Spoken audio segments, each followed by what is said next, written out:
Thank you for listening to the Social Suplex Podcast Network. Jeremy Donovan here. Before we start with this week's episode of Keeping a Strong Style, I just want to briefly address what's going on in our country right now. As a black man, this has been one of the most frustrating, emotional, and exhausting weeks that I've ever experienced.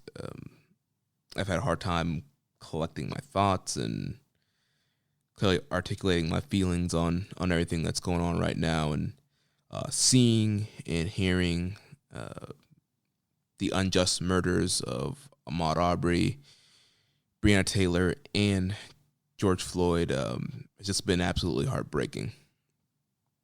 And in response to the murder of George Floyd, we're seeing riots and protests all across the country.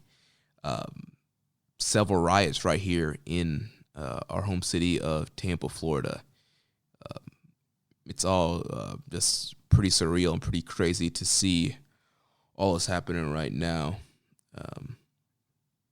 We should not have to feel like the only way for our voices to be heard is to destroy cities and riot and destroy. But unfortunately, that's the reality of the situation. Innocent black people need to stop being murdered. If you're protesting, please be careful and make it home safe.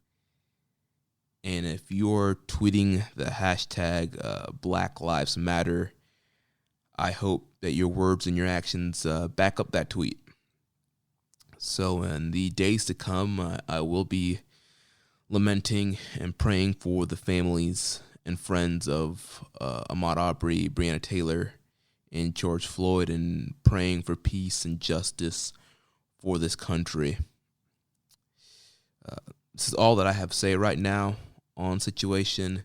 So thanks again for your support of Social Suplex and Keeping It Strong Style. Enjoy today's show.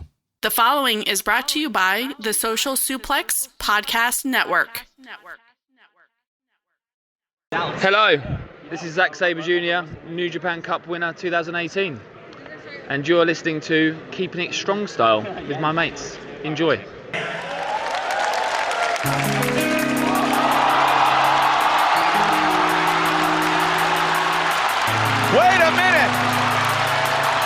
Wait a minute, Rocky.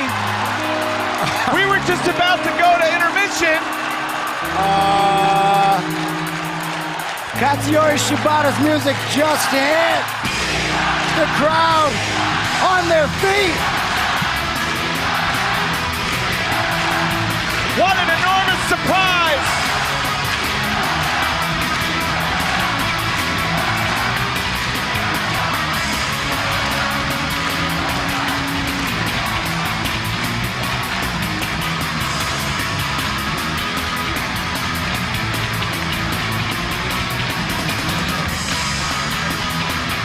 Where is he?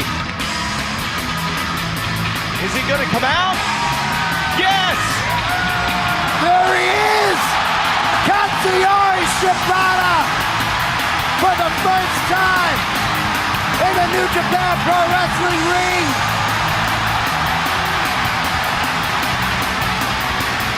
Since April! The wrestler! is back!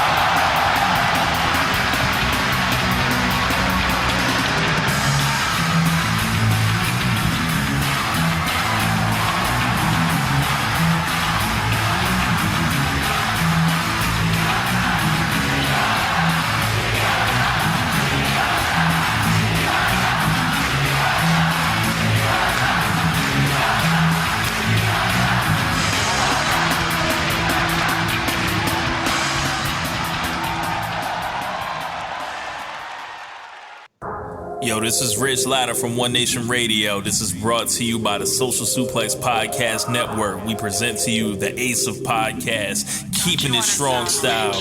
Let's go. It's the Ace of Podcast, keeping it strong style. Covering New Japan, they ready to hold it down. Jeremy Donovan and the young boy Josh. Come and hit a job out and bury all the frauds. From the Tokyo Dome over to the G1. Social Suplex is the network where we can get it done. I'ma chill and let them have it, cause this is just an intro. Keeping the strong style, 6 stars from the get-go, boy.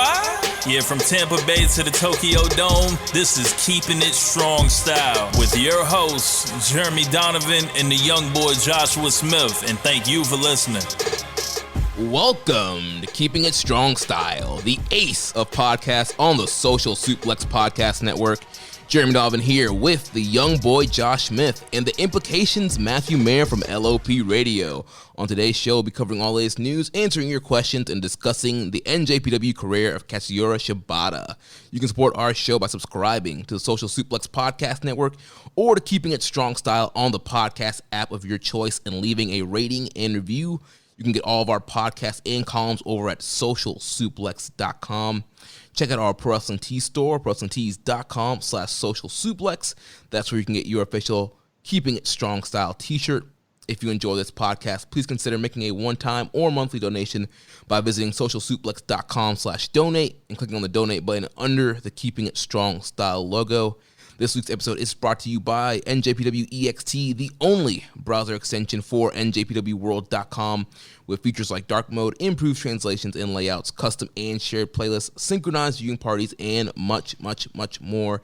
It takes NJPW World to the next level. Visit njpwext.us today for details. And also, voting for next week's episode will drop tomorrow at noon. Well, by the time you listen to this, at noon time.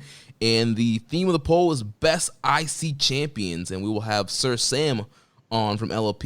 Voting options will be Shinsuke Nakamura, Tetsuya Naito, Hiroshi Tanahashi, and Hiroki Goto. So get your votes out there. Visit our Twitter account at KI Strong Style to vote in our polls and to decide what we talk about each week. And as you may know by now, the winner for this week was Katsuyori Shibata. Like I mentioned in the intro, we have Imp from LOP. Imp, how you doing, man? I am doing as well as I can for times right now. Yeah, it's been a difficult few weeks, but like we're getting through it, and we've got the wrestling community kind of all come together, and it's like that's generally helped. As somebody who's also got a show of his own, that's really helped to kind of get stuff off my chest and just it works as a bit of therapy really to get through that. But watching New Japan these last few days has just reminded me how much I love wrestling. That's really helped because I've really distanced from wrestling since the lockdown. Like I go live after pay-per-views for Laws of Pain, but aside from that, I'm not really watching Raw. I'm not really watching SmackDown. I've not watched a single minute of NXT. Everything I know about NXT, I learned from James and Rich on One Nation Radio. Generally, I'm not watching it. And so I'm not really the best to cover pay-per-views then. But Laws of Pain asked me to do it still. Not told me to piss off yet. So that's good. But so watching New Japan this past weekend, that's really, really helped. And in terms of the vote as well, it's landed nicely. So Sam was messaging me because, of course, he's going to be covering Intercontinental Champions. And he's got his finger on one certain person who he really wants to win. And spoilers, that person was in this vote as well. But both Tanner and Nakamura are in his vote as well. So that's not really any spoilers. But because I was going to say, I was pretty sure it was Goto. Not enough people want to talk about Goto. God, I would love to do a Goto show. Like, for real, actually. Josh, what were your thoughts on how the polling went down and how close it was? Yeah, I was just going to mention, so, Imp was mentioning, Sir Sam and, his votes and, who he's pulling for. And here's the thing. His vote might have been the difference maker because for the second week in a row, this thing came down to the wire. We're talking 1-2 vote difference.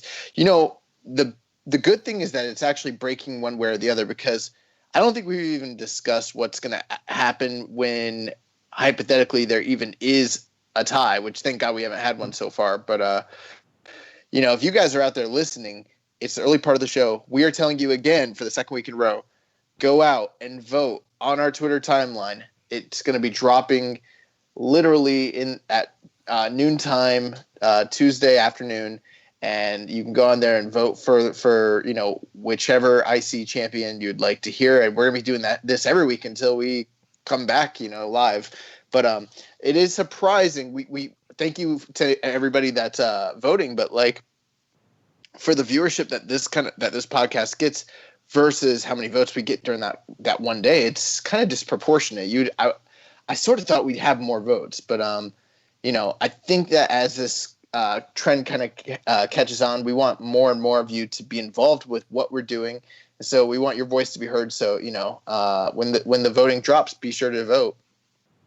Yeah, get your voice out. That's how you directly impact the show, what we talk about. And yeah, it's been some close races, and a lot of people disappointed that Kenny didn't win and Nakamura didn't win. But I was just so surprised that Tanahashi literally was dead last when it came to the Three New Musketeers. I thought it would be a little bit closer, but it seems that the nostalgia kick is in, or I'm not really sure what it is, but a lot more people wanted to hear about Nakamura and Shibata this week than they did about the Ace. Yeah, and again, I was talking. I was talking to Sam about that, and he was telling me, and I was just thinking, nah, I remember LOL Tana wins from when I started watching. That was a thing. People like Tanahashi. I'm not calling him out. And then, no, he's like 20% behind everybody else.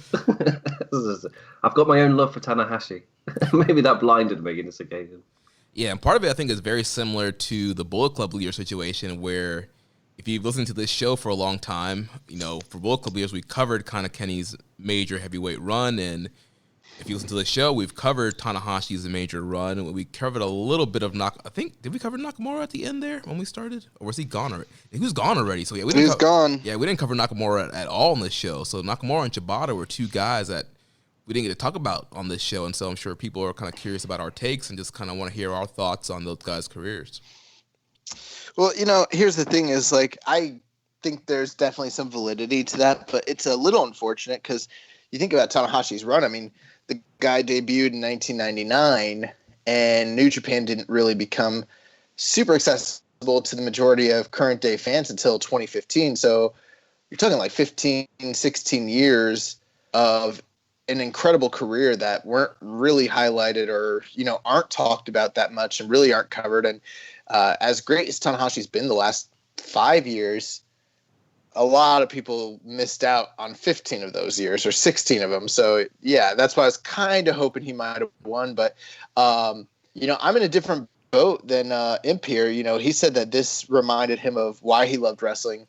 But on my end, that watching these Shibata matches has broken my heart because we're never going to get this man back. And I'm realizing what wrestling is missing. They're missing the wrestler, Katsuyori Shibata. My God, bro. Yeah, so let's kick off the discussion here. Like, thoughts on Shibata, his character, his wrestling style, your first impressions, maybe the first time you saw him wrestle. Imp, you want to go ahead? Yeah, for me, it was, I started watching during the G1 Climax 2014. So luckily for me, it's piss easy to remember when I first saw everybody, because it's the same tournament, like the same show is when I first saw everybody. That's really convenient. But there were two people who immediately jumped out at me. One was Tomoaki Honma. I loved that guy when I first watched the show. I didn't get Tanahashi at first. I was like, the air guitar guy, he's there, top, but all right then. And then Nakamura, I remember during because they just did a video in the arena, and they didn't delete any of the I forgot what the word is, when it's brilliant for podcast content. The intermission, there we bloody go. They didn't cut out any of the intermission, and during it they played a cartoon comic book thing of Shinsuke Nakamura, and he was the main event of that show. I was like, oh, so this is the other guy to the Tanahashi. He's the big guy, and then he comes out and immediately loses to Bad Luck Fale because that's who they were pushing at the time. So I didn't really feel Nakamura either. But Honma and the other guy was Shibata, who immediately he was different to everybody else. And obviously at the time I didn't know the history. I didn't know anything about the new Three Musketeers, or anything about the Shibata's kind of relationship with New Japan or anything. I just saw this guy who was in the middle of the card have an absolutely awesome match, and the way he carried himself, no one else in that tournament carried themselves like Shibata. He was totally unique, and just the way that he was just focused and just went to the ring and just kicked the crap out of somebody. I just immediately he left an impression on me. And to say that I was introduced to so many characters in such a short amount of time that I knew nothing about, and to say what Shibata's gimmick is as well, where he's the wrestler, and that's he is that serious, and that it's kind of that simple of a character that's not difficult to understand. But he stood out in a world full of, as we know, like New Japan characters are really lively, and there's a lot to them. But Shibata stood out, and he was unique. And that meant a lot to me, and he became my favourite over the course of the tournament. Of course, I didn't know what had happened the year previously, and because, of course, commentated in Japanese as well, so I can't learn any story or history during it. So I had no idea he'd reached the final year before. But yeah, he was instantly one of my favourites, and little did I know what he would then go to do at the Wrestle Kingdoms over the following years, and really cement himself as one of my favourites. Nice. Yeah. Well, you, Josh? Yeah, for me, although I've always enjoyed New Japan, I don't know that I really became too keenly aware of Shibata prior to Wrestle Kingdom 9. So I'm guessing the first time that I really recall him was Wrestle Kingdom, when him and Hiroshi Goto, is that his name? Hiroki Goto. Oh, yeah. God, I knew I messed up. I just woke up from a nap, ladies and gentlemen, so I'm like, my brain's not working. Yeah, the first Hiroshi Goto, my God. The first time him and Hiroki Goto, they wrestled Gallows and Anderson at the Tokyo Dome. And I don't remember the match really being anything spectacular, but I remember, him kind of just being one of those guys. He came out, he's wearing the black, kick pads, the black knee pads, the black trunks, and he's just very, very serious. And it's like, sort of like Stone Cold Steve Austin kind of dressed like that, and you kind of knew immediately, even without him having flashy attire, you knew who his character was because of his mannerisms, because of his attitude, because of the way he wrestled. You knew he was a badass, and that he was, gonna, take no prisoners and take no, just destroy guys. That's kind of the impression I got from Shibata. Plus, having like a vast, fandom of like shoot style wrestling and like the UWF guys and everything, like his look completely reminded me of that. Like he was such a throwback to, your Kanemotos and, your Kira Maedas and guys like that. Like that's kind of, and even, Inoki himself, like that's kind of what he always reminded me of. So like Shibata just is awesome, man. I mean, I can't imagine, like, I remember so many times in my life playing wrestling video games, and I think a majority of the time, like, the kind of guys I would, like, create pretty much were, like, some sort of, like, amalgamation or prototype for, like, what Shibata basically is. Like, someone who just comes in and, like, backhands people, chops them, headbutts them, throws elbows, drop kicks, giant suplexes, and just fucks people up, like,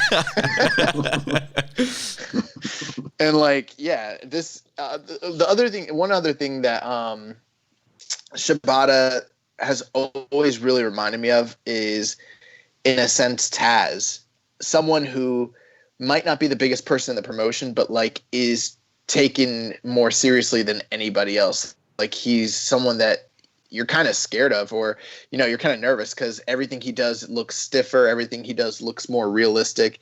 And he just has like an aura about himself that like, everything else I watched was like good and stuff, but this is different. Like this looks and feels real. And this guy is like exactly who he's, it's a shoot, brother. It's a shoot. Oh man. But yeah, for me, I also Wrestle Kingdom 9 would have been the first time I saw Shibata, and again, like you, Josh, that match, I don't really remember that match all that much with Bullet Club. I wasn't really following New Japan all that like I was kind of keeping aware of what was happening and following the big stuff kind of from Wrestle Kingdom 9 up until we started the show. But so when I would pop in, I would, once in a while see one of his matches and just seeing like, all right, this dude is real. Like you're saying, like no gimmicks, no nonsense. Like the black trunks, like he's ready to run it at all times. And I just think that kind of persona was just kind of refreshing. I guess, when you're watching mainly WWE or TNA, and obviously it's not as colorful as the 90s, but you still kind of have a lot of guys who are kind of quote unquote playing characters, or they have this like certain gimmick. And with Shibata, it didn't really feel that way. Like, this is me. Like, I'm an ass kicker, and I'm gonna come out here and kick ass, and that's what he did. And it didn't, like I said, it doesn't feel like a gimmick, and just felt so real and really brought you in. And then just the level of intensity and just the level of danger you kind of got from watching his matches, like you mentioned, Josh, just made it kind of stand out and made it feel different from everything else on the card. So, yeah. With that being the case, there's a couple really good videos. We've recommended it on the show many times, but if you want to go online, if you haven't seen these videos, video content creator Showbuckle, he had made a couple videos back in the day. I think you can still catch those on Daily Motion now. One is about how New Japan is shot, the camera work that they use and their techniques, and how the presentation is different from other companies. And then the other one is the basically the background and story of Shibata's return to the company leading up to his challenge of Okada.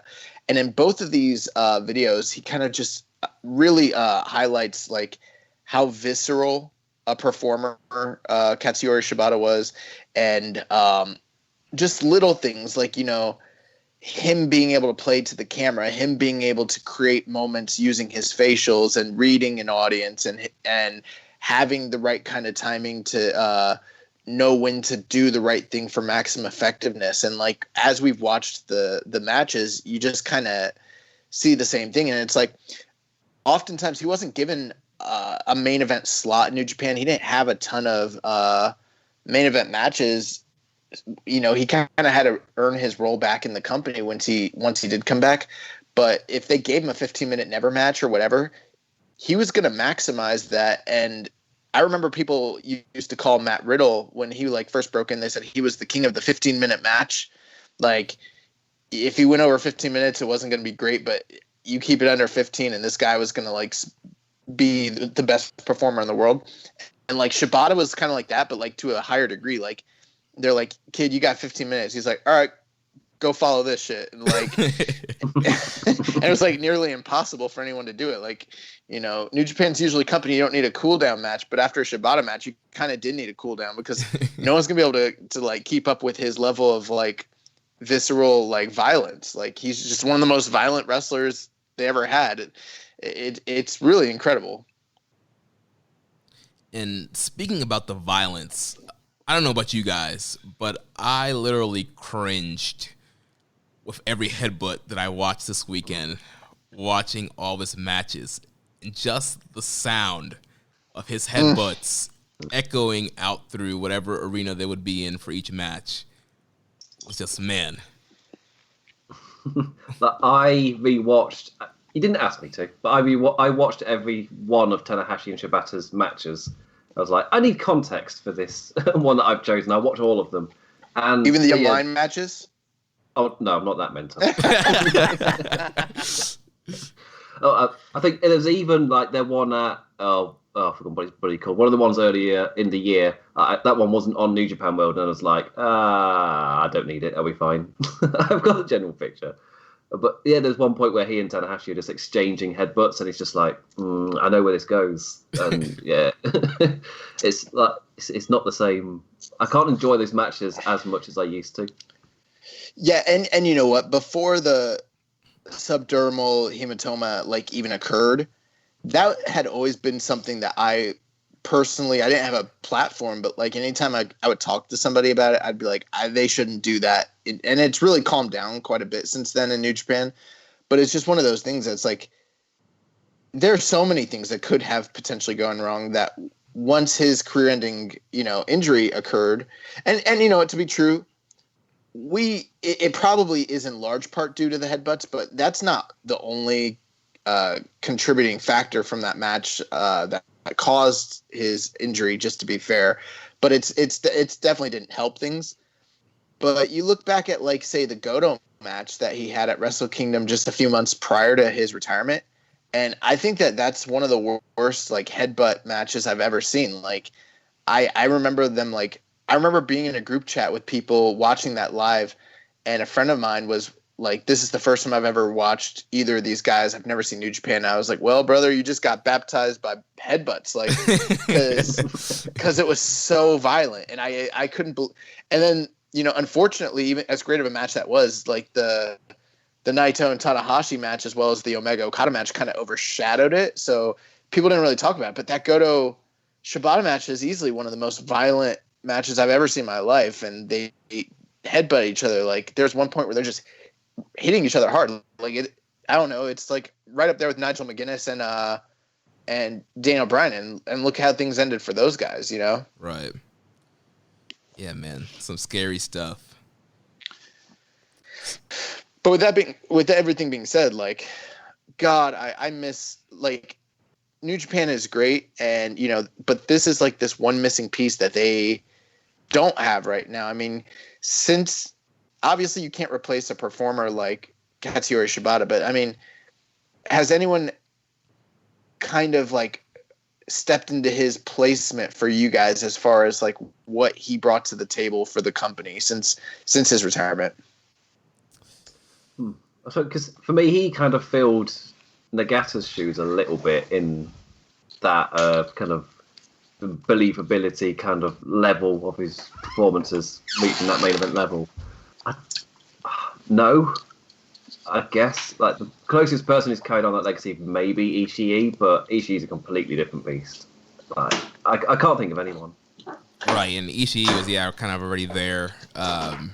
Obviously, we're gonna talk about it. He had a rivalry with Ishii, so Ishii was kind of one of his counterparts and one of his rivals. But yeah, I don't feel like anybody's really stepped into his shoes. There's just nobody that's really kind of took up that quote unquote wrestler kind of shooter MMA guy. I mean, obviously there's like Minoru Suzuki, but again, his career, precedes Shibata, and I think Suzuki doesn't always go the full out kind of shooter. Sometimes he kind of it's kind of a gimmick thing he does, and kind of being a murder grandpa. And so yeah, there hasn't really been many people to kind of fill that role. Yeah, and I think what you'll find is as you start kind of discussing it, there's so many great talented people on the roster, and obviously no wrestler is like a carbon copy of another necessarily. So you're not going to find someone that's exactly like him, but what I find is you're going to find a bunch of people that have attributes that he had, but not the complete package like him, Like Kota Ibushi has incredible strikes and things like that, but like maybe can't get into the MMA grappling like background, and the kind of like dangerous things he does is more like aerial based and crazy bump taking. It's different. You look at like Zack Sabre and like what he does on the ground, very similar. Obviously, I think he's even at a higher level, but he's not in there like busting heads like so it's just he was such a special competitor and such a special performer. It's like I wish we had more people that wrestled like Katsuyori Shibata, for better or for worse. Like, he's one of my all-time favorite guys, and this just rewatching this stuff, like I loved it, but then it also made me sad because I'm like, dude, we're not gonna see anybody that's like this at all right now in the company, and I'm like, I miss it. Well, over here in the UK, we've got a literal shooter in training, and we've got Shooter Umino, where he's I guess Tanahashi, John Moxley, and he's called Shooter, so he's got to have a little bit of Shibata in there as well. He's all of those three rolled into one, and we've got him all to ourselves until he has to leave. But for a little while, we've got the Shooter. Funny enough, since you are bringing up Young Lions, I do think about the fact that Ren Narita is down there in the LA dojo right now, training with Katsuyori Shibata. And I've gone on record many times saying that he is mine. I think he's Jeremy's too, like our favorite young lion from that system. And God, I just can't imagine like what kind of product he's going to be after being down there all this time, Yeah, dude. I've got a slight bias because Gabriel Kidd, who's in the LA dojo as well, he's from Nottingham, so the same place as me. So I've got to support him. Everyone loves Gabriel Kidd. Yeah, Kid. He looked good in his few appearances, but yeah, I'm really excited to see what happens with Narita after he's kind of done training in the LA dojo and just seeing what he brings, because he's already had a great strikes and that great amateur background, and we rave about all his Young Lions matches, and of course the Young Lions Cup in 2017 with Yagi. You have not Him watched, and Yagi, man. You have not watched that Yagi match yet. Go back and watch that match, dude. Oh my gosh, so much fun. We're like apologists for the Yagi and Narita feud that no one else ever has talked about. It's just us. Like, those two matches are so fucking good. Yes, dude. Yeah, awesome. But yeah. So let's get into this. Yeah. So Shibata. So we'll talk about his early run. So he makes his debut on October 10th, 1999, and in that debut he faces his close friend Wataru Inui, who we talked about a lot during the final countdown.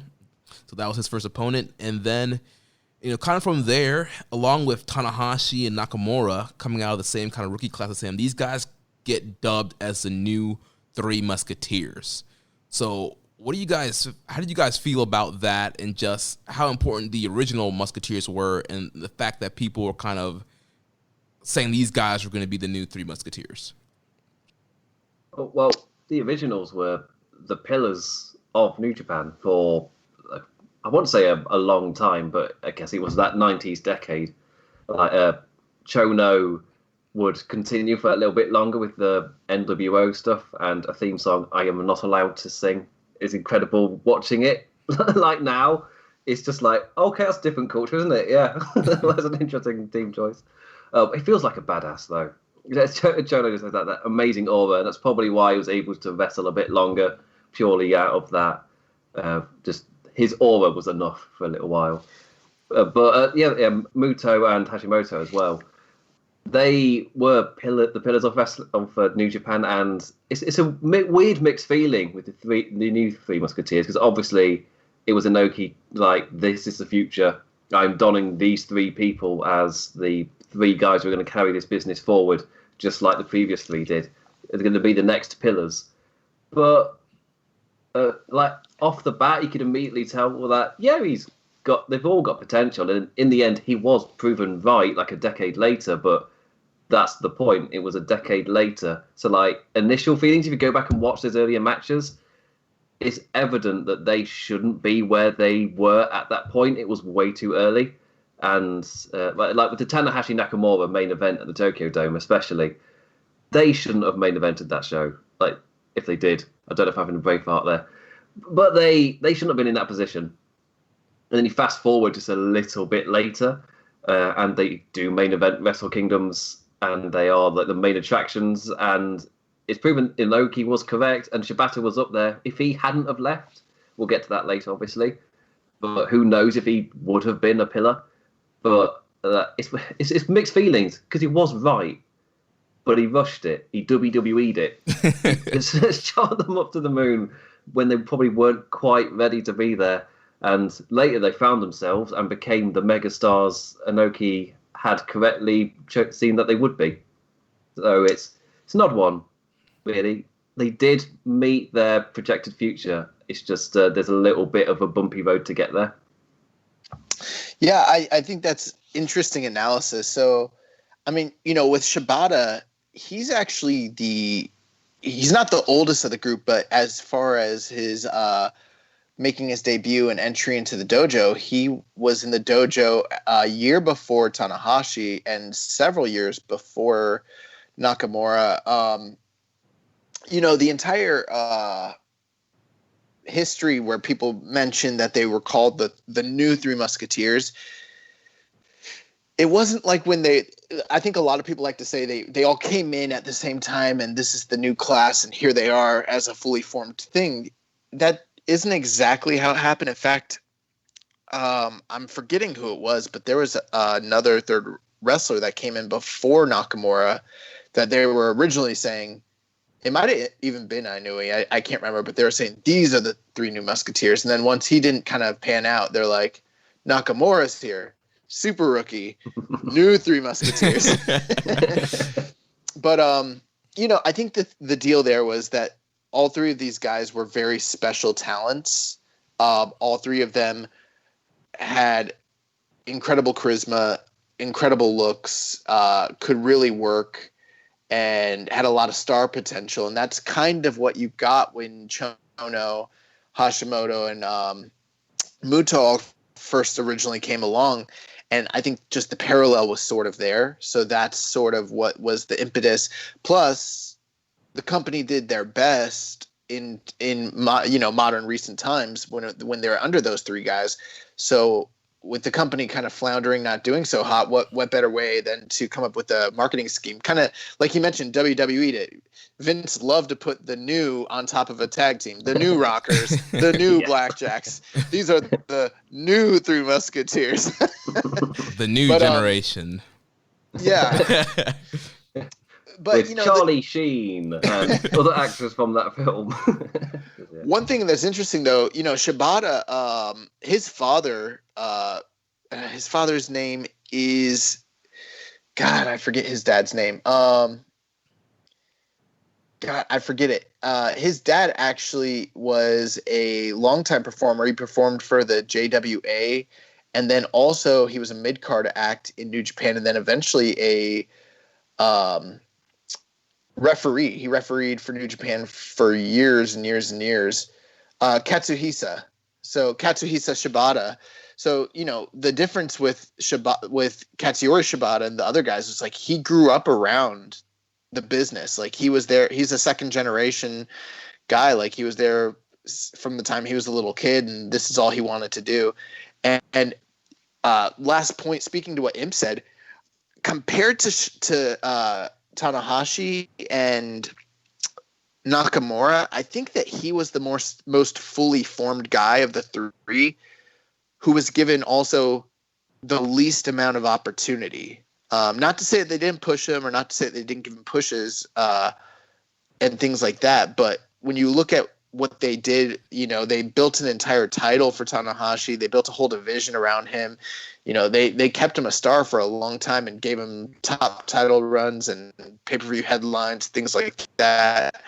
They rushed, Nakamura to the moon right away and, literally put the crown on him like in his first year. And then you've got, Shibata wrestling under a mask as Makai number 4, like, and he's like in the juniors, like not able to beat like Kendo Kashin and shit. Like, but when you compare where he was as far as a performer, as far as his look, and everything of that nature, I think he kind of was more ready. At least that's my opinion. I always thought he was, like, looking back at it, he was more ready than the other guys were, and maybe wasn't given the ball for whatever reason. Gotcha. Yeah, I kind of missed out on all that kind of.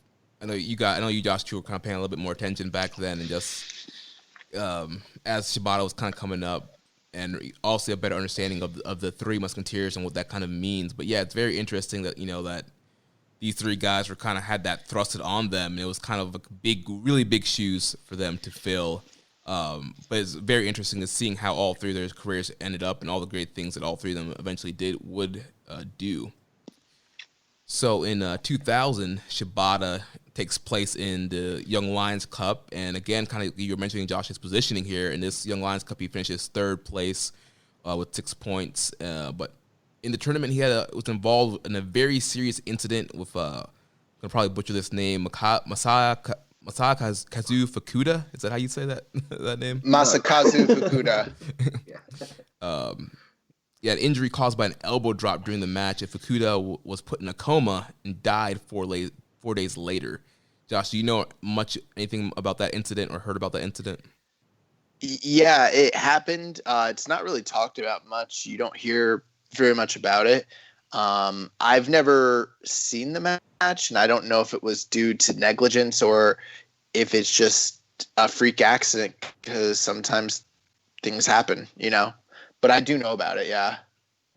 Yeah, I know the guy had a previous of like a brain hemorrhage, I think it was, and he'd already had surgery, and he'd only recently returned. I don't know how long it was since he'd been back, and so when that freak accident happened, it was his second immediate brain surgery as well, and apparently it was one of those where it was immediately so serious that everyone in the New Japan staff was there overnight, staying with him. Hashimoto, who wasn't even with the company at that point, he also, when he found out, he immediately drove there apparently and was with them the entire time. So it was at the time treated like a big deal, but obviously I don't know how big it was in the press or anything, because I'm not Japanese, and it's not really talked about all these years later. Yeah. So if I hadn't researched it, I wouldn't know it ever happened. Yeah. Yeah. It's just interesting you mentioned that, a wrestler who has brain injury making return, what kind of implications that could have for that individual, just throwing it out there. Breadcrumbs. Yeah. I almost made a bad joke. I was going to say long-term booking. Long-term storytelling. That's messed up. Oh my gosh. That's fucked up.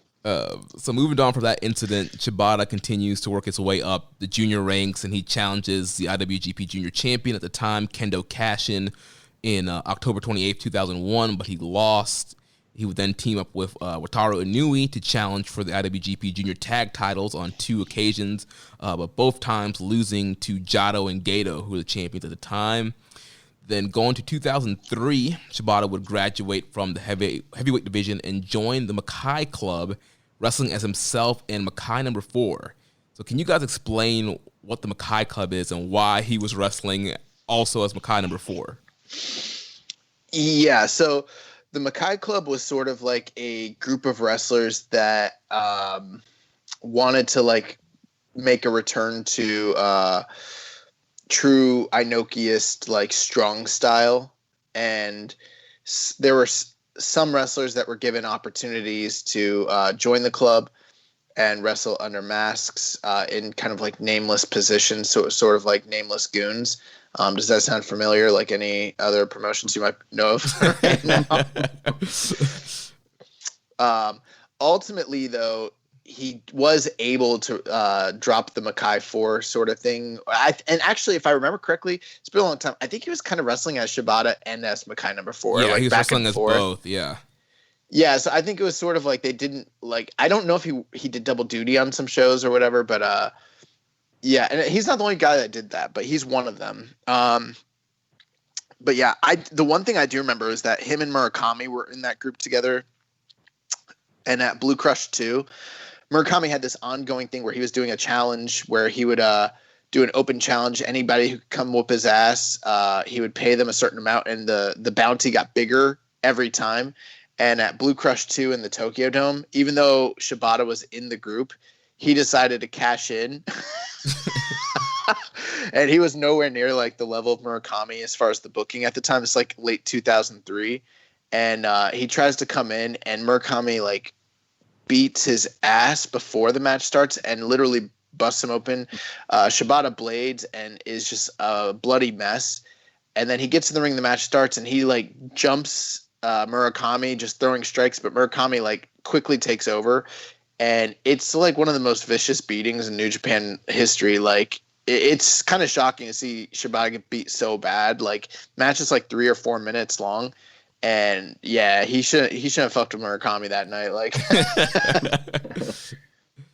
So from there in Makai Club 4, July 2003, he challenges for both the IWGP Tag titles and the IWGP U30 Openweight Championship, but fails to win either of those belts. He would then enter the 2003 G1 Climax, where he placed 3rd in his block with 5 points.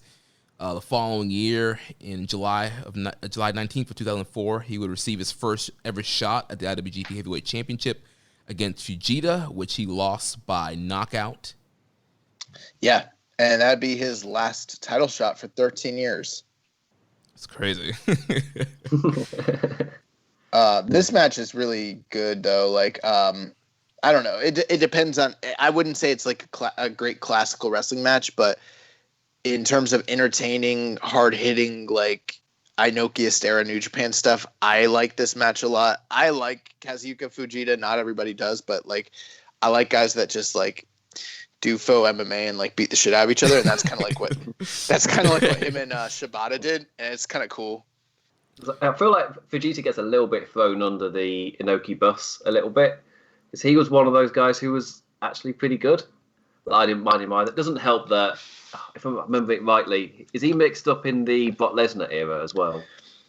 He's at the tail end. So I mean, the deal is they brought in Lesnar, and him and Lesnar they had been pushing him like Japanese Brock Lesnar, and that's what people were calling him.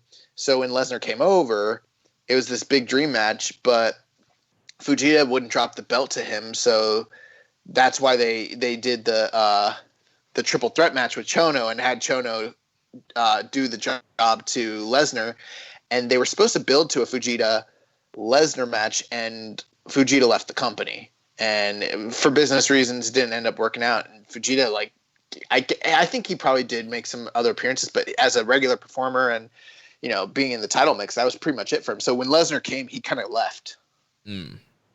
Said, I'm not doing the job. I'm out of here. Yeah, pretty much. And, it's interesting. Like, that's an interesting time in the title's history because the title was being passed back and forth in such rapid succession. Like, it never had been before and hasn't been since. Like, that was the one time in the company's history where I think there's one year where it changed hands like 8 times, which is crazy. And, Inoki was booking it sometimes based off of MMA wins and losses. So and that's why Fujita really got the push, was because he was a badass and he beat people in MMA. And he won the belt from Bob Sapp without actually winning the belt. Like, Bob Sapp was the champion. They were supposed to fight for the IWGP title, but before they had that fight, they had an actual either MMA or kickboxing fight. I think it was kickboxing, but it might have been MMA. And Fujita beat Bob Sapp. So Bob Sapp decided not to do the actual wrestling match, and then they just decided to posthumously award the title to Fujita because he beat his ass in an MMA fight. Like, shit didn't make sense back then. I've never actually seen Bob Sapp wrestle in New Japan ring. I know about the title range and the stories it goes with, but I have seen there's a promo he did where Bob Sapp goes to the zoo. Just a title like that. Oh my gosh! I've seen Matt Hardy goes to the zoo. That's great. Yeah. Oh my gosh! So after this Fujita title match, Shibata enters the 2004 G1 Climax, and he wins his block, scoring 8 points. And in this tournament, he defeats several former IWGP champions. He defeats Chono, Nakamura, and Tenryu. But eventually would lose in the semifinals to the eventual winner, Hiroshi Tenzan. Following the G1, Shibata joined Chono's new stable, Black New Japan, where he remained until he would eventually leave New Japan in January of 2005. So what was Black New Japan? I've never heard of this stable. New Japan Black was basically when it is after Team 2000. I'm not completely the full historian on this stuff, but there was NWO Japan, and then NWO Japan split into Team 2000, and then, and it was basically Wolfpack and NWO Hollywood, same storyline. Gotcha. And then eventually, having your team being called Team 2000, but it's 2005 doesn't really work. So eventually they became New Japan Black, and I'm sure there are other storyline elements to it, but I'm not. One of the things I'm not as familiar with in general is a lot of the older factions, because we weren't able to kind of keep up with those storylines even when we were watching. We'd get the matches, but we don't see the promos and all that sort of stuff. I'm sure someone knows better than I do. That person's not me. But speaking of what you mentioned here, so the 2004 G1 really, I remember that kind of like looking back on it. There's some really awesome matches. You know, they were starting to push Shibata, like for real. Obviously, he won his block. You know, winning your block always does mean something, even if back then they used the whole semifinal, you know, situation or system, and obviously he didn't make it to the finals, but he still won the block, which meant that they were giving him a pretty substantial push. And I remember him having like bangers with like Blue Wolf and different people like that. Like he did really well in the 2004 G1. It was very apparent that he was in line for a big push at this point, but that was not to be so. Yeah, so January 05, he leaves New Japan, and obviously this is a really big deal, as we've seen Japanese wrestlers leave promotions throughout the years and jump from Noah to New Japan, or jump to Dragon Gate or whatever promotion is. It's kind of a big deal, and kind of a big kind of disrespectful thing. You kind of grow up in that dojo system, and you usually stay with that company for life, or that's the expectation. And then Shibata jumps ship here. Yeah, so speaking on this, so there's a few things. Like, it's kind of hard to know exactly all the details sort of surrounding this, you know, in retrospect, because there's a lot of angles and a lot of different things people have said, and I'm not really sure. But like you mentioned, Jeremy, this was a huge, huge deal. I think it kind of became the main, like, defining aspect of who Shibata was for such a long time after this. Even to this day, like, the company still talks about his exodus from the company. And it kind of depends on who you believe as far as what the motivation was. I mean, on the one hand, when he left with Murakami, they left to go form Big Mouth Loud. And the idea was that they were going to build the company around Shibata. So, you know, you have a man who's kind of faced with two options: a potential opportunity to grow and be as top star in at that point, probably the second biggest company, because they were kind of falling behind Noah at that point. But he could kind of see the handwriting on the wall. The company, you know, Inoki wasn't long for the company. He's about to be out. There's tons of turmoil. They're not drawing so well. The direction stylistically is all over the place. There's a lot of like internal struggle and politics, things of that nature. And he's kind of like, do I stay here in the company that my father was in, that I grew up in, and try to make something of myself? And maybe I get the push, maybe I don't. Or do I go to Big Mouth Loud and get a guaranteed push, or so he thought.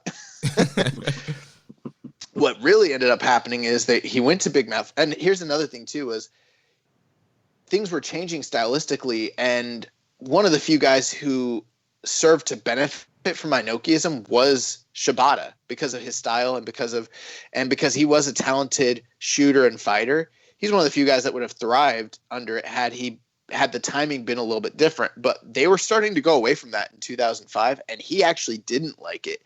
And he's one of the most vocal guys about them not going away from Inoki's style and his philosophies. And that's kind of why he left to go to Big Mouth Loud. When him and Murakami left, they said, we're the real New Japan, because we're going to do real Inoki New Japan. And but what really ended up happening was he went there, and he wasn't as big of a star as he thought he was. And every single time they brought in a top guy, he got his ass beat and he lost. And it's probably one of the things that in his MMA career hurt him from a marketing standpoint. So a lot of times the story is that when he returned, that he had to earn the respect of the company. But that is true, but it's not entirely true. The reality is that his runs were unsuccessful outside of New Japan, and that hurt him from a marketing standpoint. They couldn't push him because he lost to all these top stars, and people remember him leaving the company and going away and making headwaves and then getting beat all the time. No, in that period as well, there's the Tanahashi match at the Tokyo Dome. where I don't actually know narratively how that fits in. All I know is, like, for the future, and I guess fitting it in with Tanahashi's story as well, it's a really good match, and it's a really good setup for their future matches as well. Right, Tanahashi, it feels like a MMA guy destroys a wrestling guy kind of Inoki era type of thing that would happen. But it's Shibata and Tanahashi, and it really, really works where you've got Tanahashi trying to fight back from underneath after Shibata from the get-go just goes crazy with his MMA. Like, it's long-form storytelling after Shibata got his ass kicked. Like, he's the one to bring the ass-kicking this time. And it's a generally a great watch if you are mental enough to watch more, like loads of Shibata matches. But yeah, it's a Tanahashi fighting back from underneath, and Shibata's the one who wins, which is why I was more confused narratively when watching that, because I was thinking, well, surely Tanahashi's going to win because he's the New Japan guy. Nope, Shibata he's kicks him down. Yeah, that's one of the interesting things with some of those Wrestle Kingdoms and early shows like that. I think this was pre-Wrestle Kingdom, but it was January 4th Tokyo Dome show. It was in 2006. Was it the first Wrestle Kingdom? I don't remember. But they used to do a lot of cross promotion for those Tokyo Dome shows. It's not like how it is today where most of the matches have stories that have built and there's anticipation. Most of the matches back then would be dream matches with no build, no anticipation. Sometimes they were announced very shortly ahead of time, and that was sort of one of those cross-promoted matches. Obviously, there was the history between Tanahashi and Shibata, and Tanahashi had been very vocal in the press and in different media about his displeasure with Shibata leaving the company when they were not doing so great financially, and there was real heat between those guys. I think the match is very good, but it's more of an interesting match than I'd say a great match, because both those guys were kind of in their primes at the time, and they put on much better matches in, say, 2013, 2014 than they did in 2006. So it's kind of interesting in that aspect, but you're absolutely right. It's sort of like an MMA guy wrestling a modern day, New Japan star like Tanahashi kind of became. And I think the reason Tanahashi was good at that was because for the first few years of his career, that's what he had to do, because he was wrestling in an Inokiist New Japan, and he was getting beat up by those guys all the time. And that's the style he had to wrestle. And I think he hated it. Oh, and Wrestle Kingdom is 2007 because, of course, it was named after the video game. That was That's right. So All Japan, New Japan together is the first show. So yeah, that's it. Yeah. So in this kind of exodus from New Japan, he eventually would leave professional wrestling and transition into an MMA career. So how did that go for him, Josh? Well, one thing I think that's worth mentioning before he left, when he was on his exodus, a couple other notable things. One was the tag team with Kenta. They tagged a bit in Noah. I think in retrospect, people really love that tag team, and it kind of gets overhyped just a smidge because they didn't have that many tag matches, but they were really high profile at the time. And you kind of did get to see Shibata in the ring with guys like Mizawa and things like that, which was really, really cool, And then aside from Team Takeover, there was the match he had at Wrestle 1 with Jun Akiyama, which even still today is his second highest rated cage match. And it's like 13 minutes. It's one of the most violent things you've ever seen. I had some friends over just before the AEW pay-per-view the other week. We watched that. You can actually find it on YouTube pretty easily. And it is, if you've never seen it and you want to see a great early Shibata match, that's the one to check out. Like, holy crap. But yeah, so Shibata eventually I think he always had aspirations to go into MMA. He was a national he was wrestling at the national level in 1997 before he got into New Japan.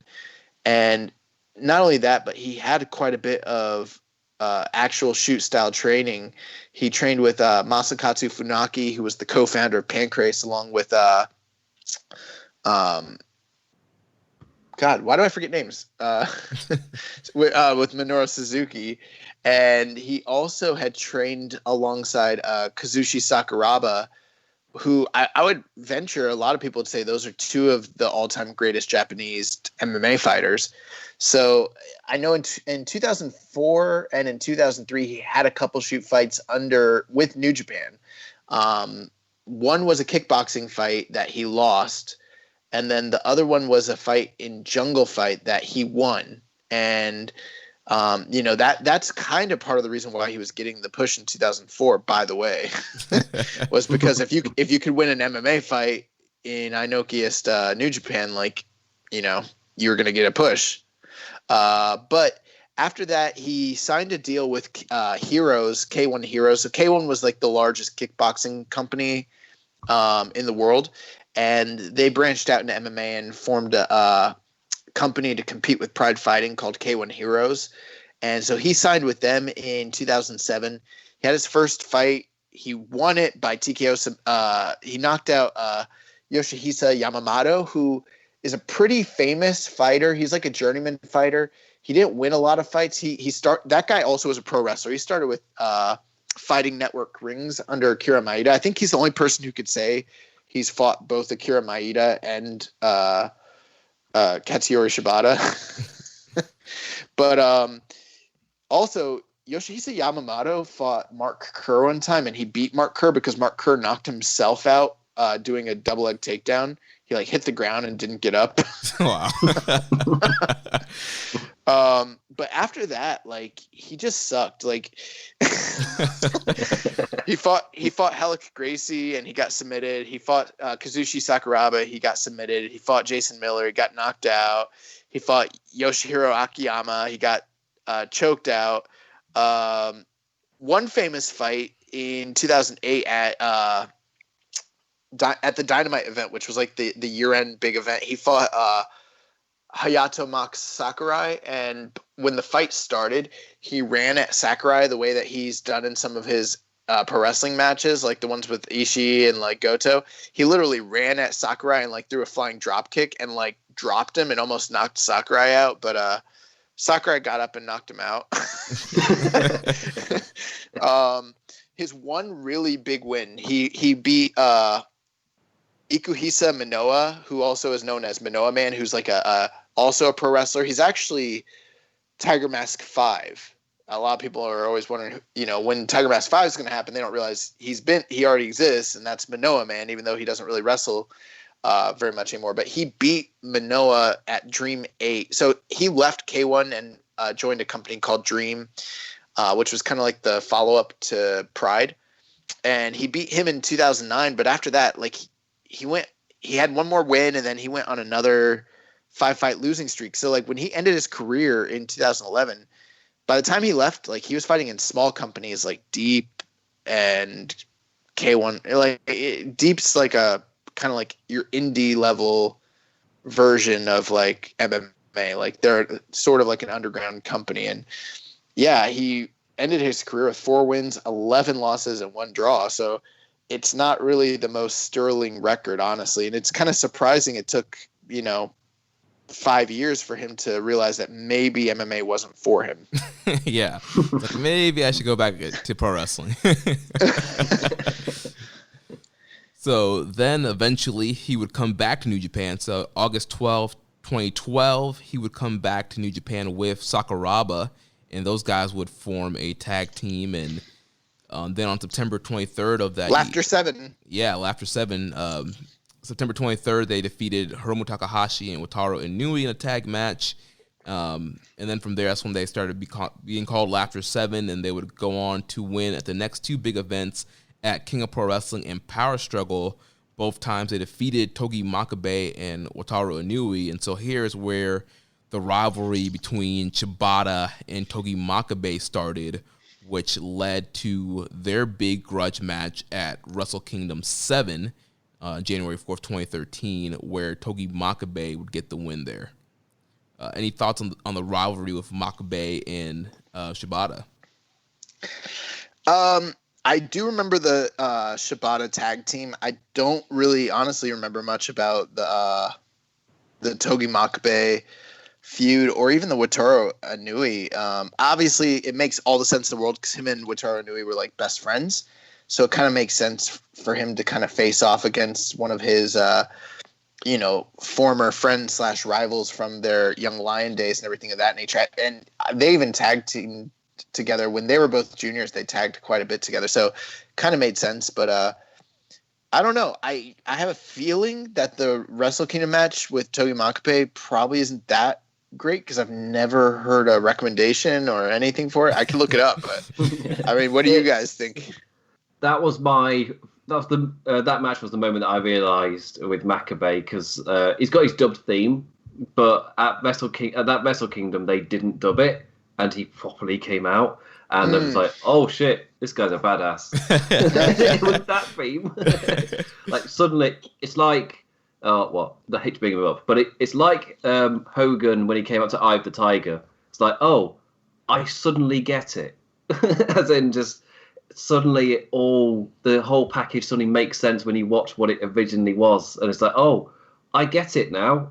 And so with Togi Makabe, it's like, oh yeah, he is a badass. And with Shibata, like he sells he's a badass so damn well, and that just set the tone for me when I watched it, because after I watched G1 Climax 2014, I watched the Wrestle Kingdom, and I didn't watch anything else up until the actual Wrestle Kingdom year after, and it's just like, that was me realizing that these two guys are both badasses, and then they just kicked and punched the shit out of each other for a little while. It's nowhere near the levels of the other stuff or like really any of the matches that we watched, but it was my introduction to that. Like I was getting kind of let in, as in it was my kind of little ease into. Just to say, right, this is your little nice ease into strong style. We're not going to drop you in too heavy. Well, the match looks interesting. The users at Cage Match have it rated with an aggregate score of 6.35, which isn't really that high. But then you look at Dave Meltzer's score, and he's got it at a smooth 4 stars. But there are some interesting, comments that I'm reading here, and there's some that are very critical, and then some that are very positive. But the one thing that everyone's saying is that this match was very short, and I'm looking at the official match time. It went 8 minutes and 37 seconds, so it's probably a really easy watch. I think I'm gonna put down the docket something to watch for sure. I mean, if Dave Meltzer is giving an 8-minute match 4 stars, that it has to be good. It's got to be good. But there's people saying that there's a lot of no selling and like things like that. So yeah, well, I'll have to watch it to kind of see. But I do, looking back, that is the first kind of major feud that Shibata had in New Japan once he made his return. I do know when he returned, there was a lot of pushback against Shibata's no selling, which is mad to think about now, but there was a little bit of a pushback to that kind of style, given what Tanahashi kind of was setting the tone at. And that might explain some of the backlash against a match full of no selling, where, of course, you reach him versus Ishii and people are going mental for it. Yeah. And I think also his psychology kind of gradually changed as you watch more and more Shibata over the time. So he got better at doing the no selling strategically throughout the match, and it wasn't so much just you can't hurt me sort of thing. It was more like you're hurting me, but I'm not going to sell that you're hurting me until it's time to sell, and now it means something because you put a chink in my armor and like it hurts, you know what I mean? But I think a lot of times like early Shibata didn't really do that. Like he just was like, take the hit, and he's like, I'm a badass, and fuck you, you're not hurting me. He's not gonna Leo Rush that shit. So he loses the match to Makabe at Wrestle Kingdom 7. Then from there, him and Sakuraba would team up once again and win at New Beginning February 10th, they defeated Hiroki Goto and Wataru Inui, and here's where the rivalry with Hiroki Goto would start. Then they would move on to Invasion Attack the next month, where Shibata and Sakuraba would lose to Goto and Yuji Nagata via ref stoppage when Sakuraba was injured and unable to continue the match, which would then lead to Shibata and Goto's first singles match May 3rd at Wrestling Dantaku of that year, which ended in a draw. And this would set up the first match that we watched and we're going to review right now, the rematch happening on June 22nd at Dominion. Yeah. So this is the match that I picked for our review, and so it's going to be the first match that we review here. But, part of the setup of this is the rivalry between Goto and Shibata is very interesting because it was always acknowledged and played up heavily in New Japan that both of these guys were, schoolmates growing up and lifelong friends. And, of all the different people that have kind of been portrayed as friends of Shibata, there's Kenta that we mentioned in Noah. And those two guys said that they kind of had like a kindred spirit based on their philosophies and wrestling styles and stuff. But like with Goto, it was different. Like these guys knew each other like when they were in school, So when Shibata sort of like made his return, it kind of was a natural fit that eventually these two guys would lock horns. And that's kind of what we got here. And obviously the big build is they had a match at Dantaku.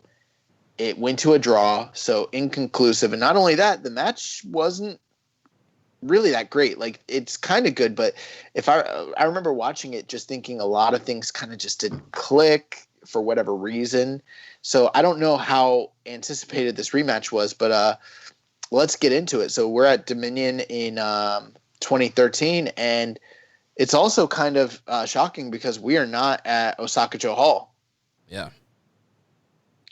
Which, I was watching this and I was like, man, I forgot Dominion, their second largest show of the year, they used to run a 8,000 seat building instead of, the 16,000, and plus, they do it at Osaka every year. Yeah. Right now, like New Japan's just, in the process of continuing to heat back up. Business is slowly starting to get better until they eventually kind of get to that spot where we know today. So yeah, what were you guys' thoughts on this Shibata Goto match? It's Shibata Goto. I don't really just say any more than that. Like every one of their matches, I feel like the Wrestling Dontaku one it feels like, again, like I was saying with the Makabe, it's the prequel for what's about to happen. Right. And the happening is worth watching. No, Mark Wahlberg. It's an amazing this and the Wrestle Kingdom match, because I know Josh was umming and ahhing. He didn't know which one to choose, but they're both they're both incredible matches that it's hard hitting nonsense. I love it. Not nonsense, you know what I mean? I'm sorry, I'm still laughing that you just randomly threw in a happening joke about Mark Wahlberg. No one takes the piss out of that film enough. It's nonsense. And then you just kept going and no sold it like you were Shibata. I'm the Shibata of comedy. No joke. I remember watching that in college and I kind of liked that movie. Zooey Deschanel's kind of hot in that movie. It's not bad. It's not people hate on my boy M. Night too much. Come on. Don't let Deschanel's eyes blind you. I do remember what was that movie on Netflix a few years ago? Bird Box? Oh yeah, Bird Box. Yeah. Bird Box. When Bird Box came out, I was like, this is just The Happening, but a little different. What's going on? It's The Happening. Shyamalan at his best. But so with this, one of the reasons I picked this was just because I think it's the first truly, really great Goto match in New Japan after his return. I thought about picking something from before he left, but for the listeners, there's not really much on New Japan World from that period, unfortunately. So this one just kind of made sense. It's a big show. It's a great great match, and rewatching it again, I like Imp said, I did him and Haw. There's a lot of matches I kind of considered. I haven't thought about their match from Wrestle Kingdom in 2017. But this one just kind of like, in my opinion, I do think that this is the height of their matches. I think it's the best one they ever did by a small margin. And it's so incredible. Like, I just think that in 2013, like, people kind of forget that there was a time where Goto wasn't seen as this foregone conclusion, like he doesn't have it and he's gone sort of thing. Like, we like to joke and say Goto is like Japanese Dolph Ziggler. Well, you remember Dolph Ziggler kind of was hot in 2013. Well, so was Goto. Like, and this Shibata match kind of proves it. And the crowd was eating this shit up. But not only that, but like, they wrestled at such a high pace.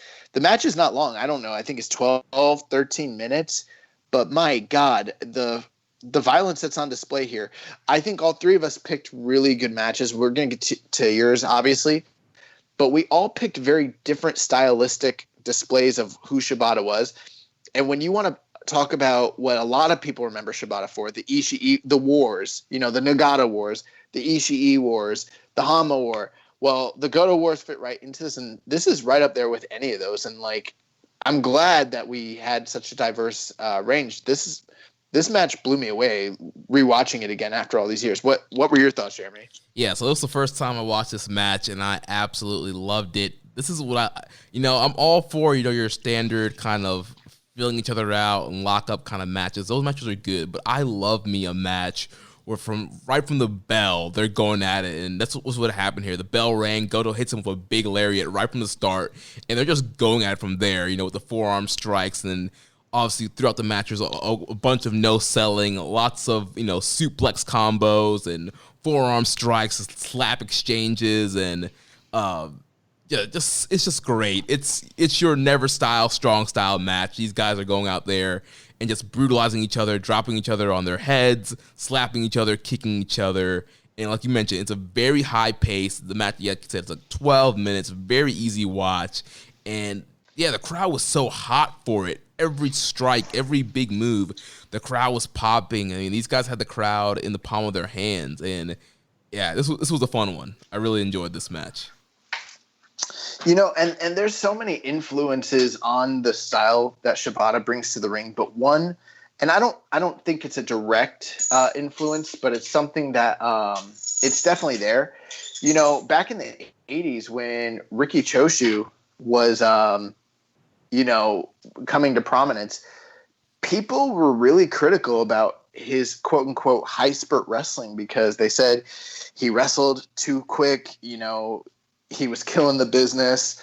Too many big moves in a short amount of time. And like, I think like in a way, Shibata was kind of not always, but in these types of matches, Shibata was exercising that same kind of philosophy, but on a higher degree. Like, these matches are so violent and so high paced. Like, and not only that, but you would think with them being like a lot of big spots, a lot of hard strikes, that the psychology might get lost in the middle of it, but they don't. Like, they're masterpieces. They get sold. All the strikes mean something. Everything gets sold at the right time. These guys recover when they need to. Like, these are the kind of matches that define what we kind of think of when we talk about like that never style. It's just really great. Like, I love this match. Yeah, I think the thing with Shibata, like you mentioned, even though, yeah, it's a really fast pace, and to some it might not seem like their psychology, but for the main point of this match, Shibata's going after two things. He's trying to hit the PK, he's trying to get the sleeper and the PK, and he's going to do whatever he can to set those up, and that's kind of the story of the match. Like, he's fighting to get that sleeper hold so he can hit the PK and try and get the win here. And then Goto's obviously trying to get his moves and trying to keep up with Shibata's pace to avoid the PK and the sleeper.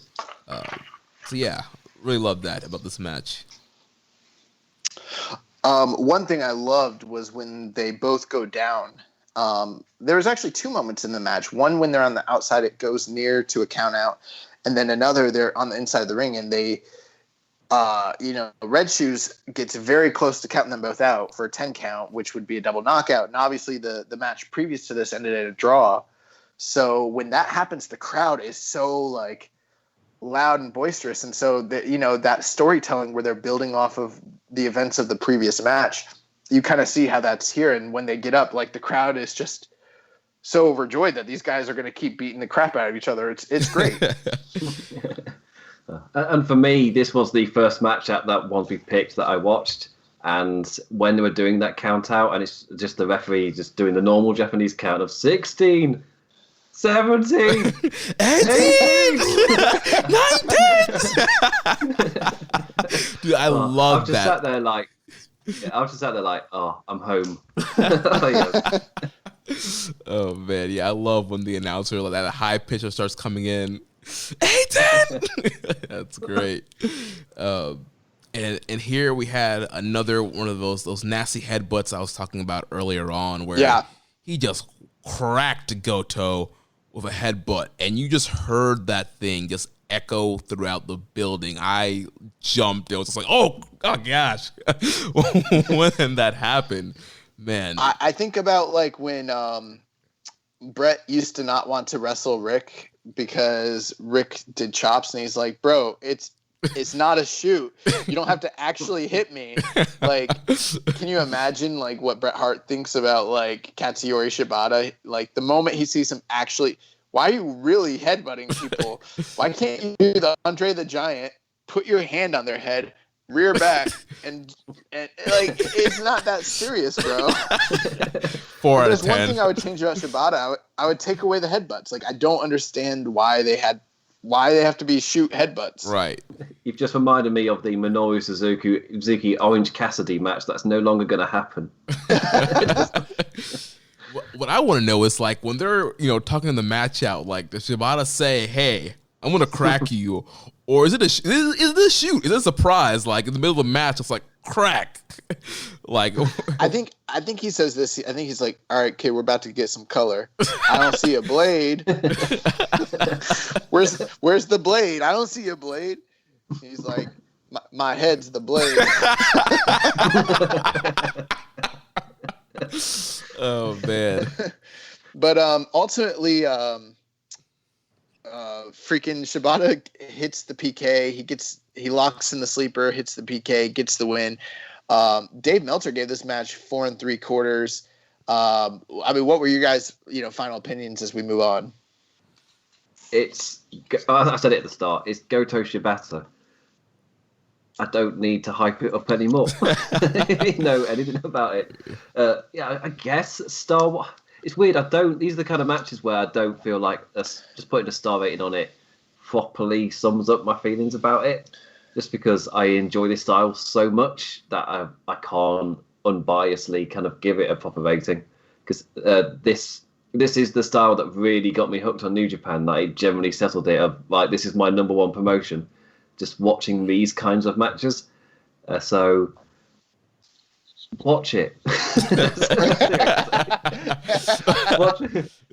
As long as you're fine with vicious looking headbutts and really smooth transitions from Uji Hiroshi's into headlocks, if you're fine with that, then yeah, this is the match for you. And they do it again at Wrestle Kingdom.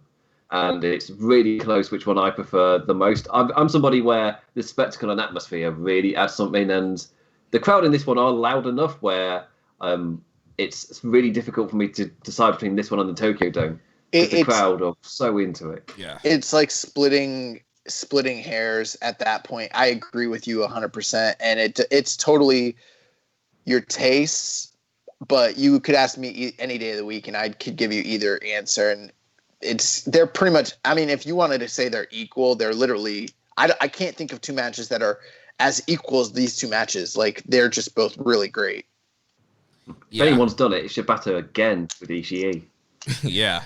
And it's interesting that none of us picked an Ishii match, and we're going to talk about him a little bit, but like, I think the main reason I went with a Goto match versus one of the Ishii matches is because of A, this happened in 2013, so it's like the first really great match he had, and then B, the relationship that these two men had with one another.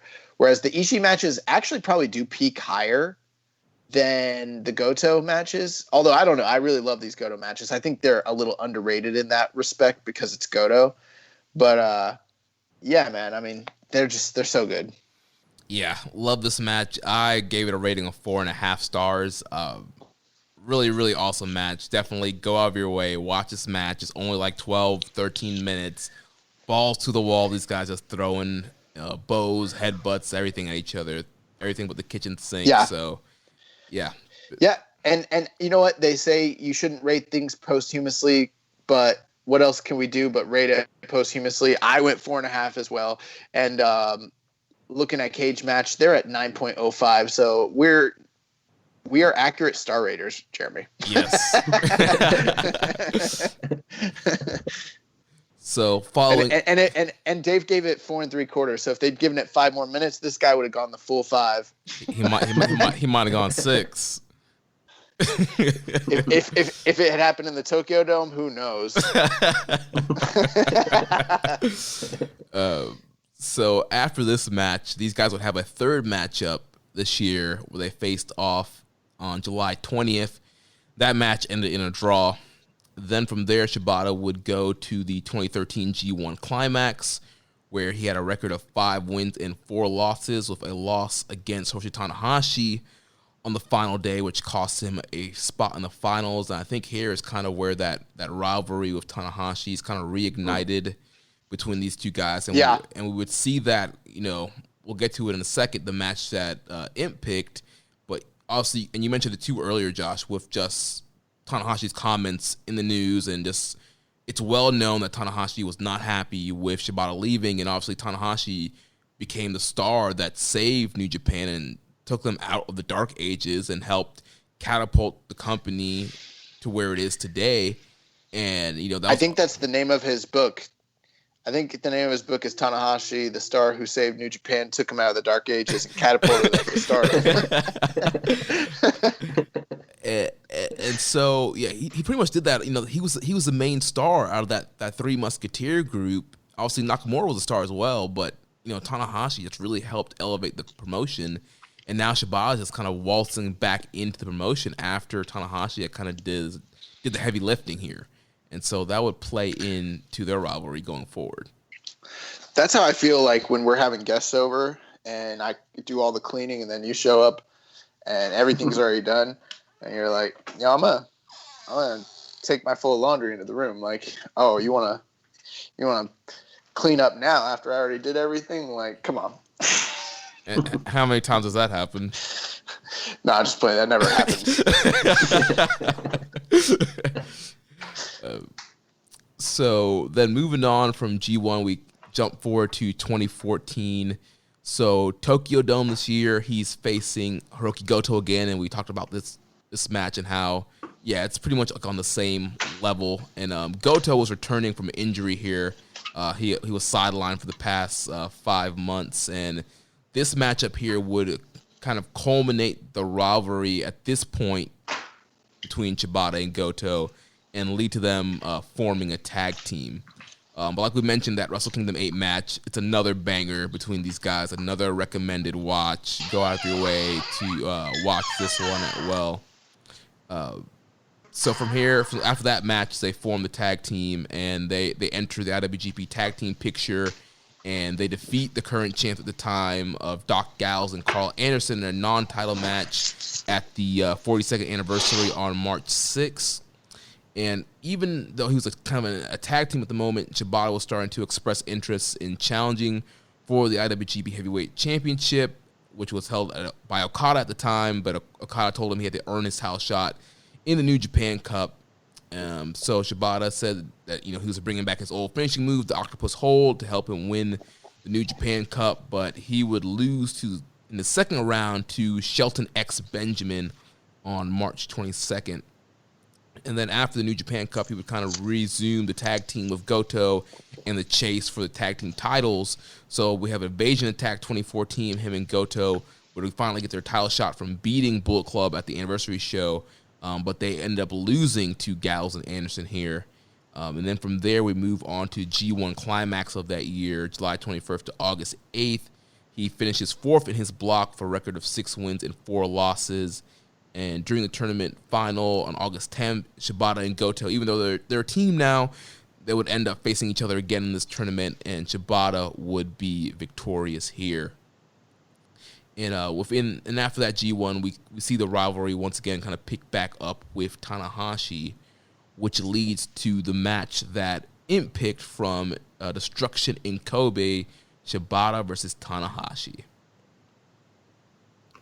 Yeah, and in this entire time from their first G1 meeting all the way to this match, and everything with Goto in between, this is where they, to me, really got across that feeling of Shibata's trying to win back that respect that he lost for just leaving, and Tanahashi voicing his concerns obviously puts that into the spotlight, but in his performances as well, it's all there. It's all in the ring that he is fighting for respect.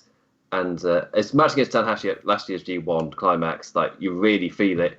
And but it's Tanahashi that's the one getting the better of him, because in Tanahashi staying obviously pays off. And by the time we get to here, they've fought quite a few times. They've become a lot more even. You're seeing counters to counters, as in the move that Tanahashi won with last time. When he goes to try it a little bit, he just gets a spinning forearm right in the face, like a Jesus Christ. And that's one of the things I love about New Japan. It's just that kind of long-term storytelling, where they do something in a match where there's a consequence to it. The next time the wrestler's like, well, you ain't doing that again. And yeah. The best way of doing that is just with a really hard kick or really hard forearm or something. This makes you just go, oh shit. And correct me if I... Oh, go ahead. I was just going to say, by the time you get to that third or fourth match, that means you've got multiple oh shit moments where he just counters with something.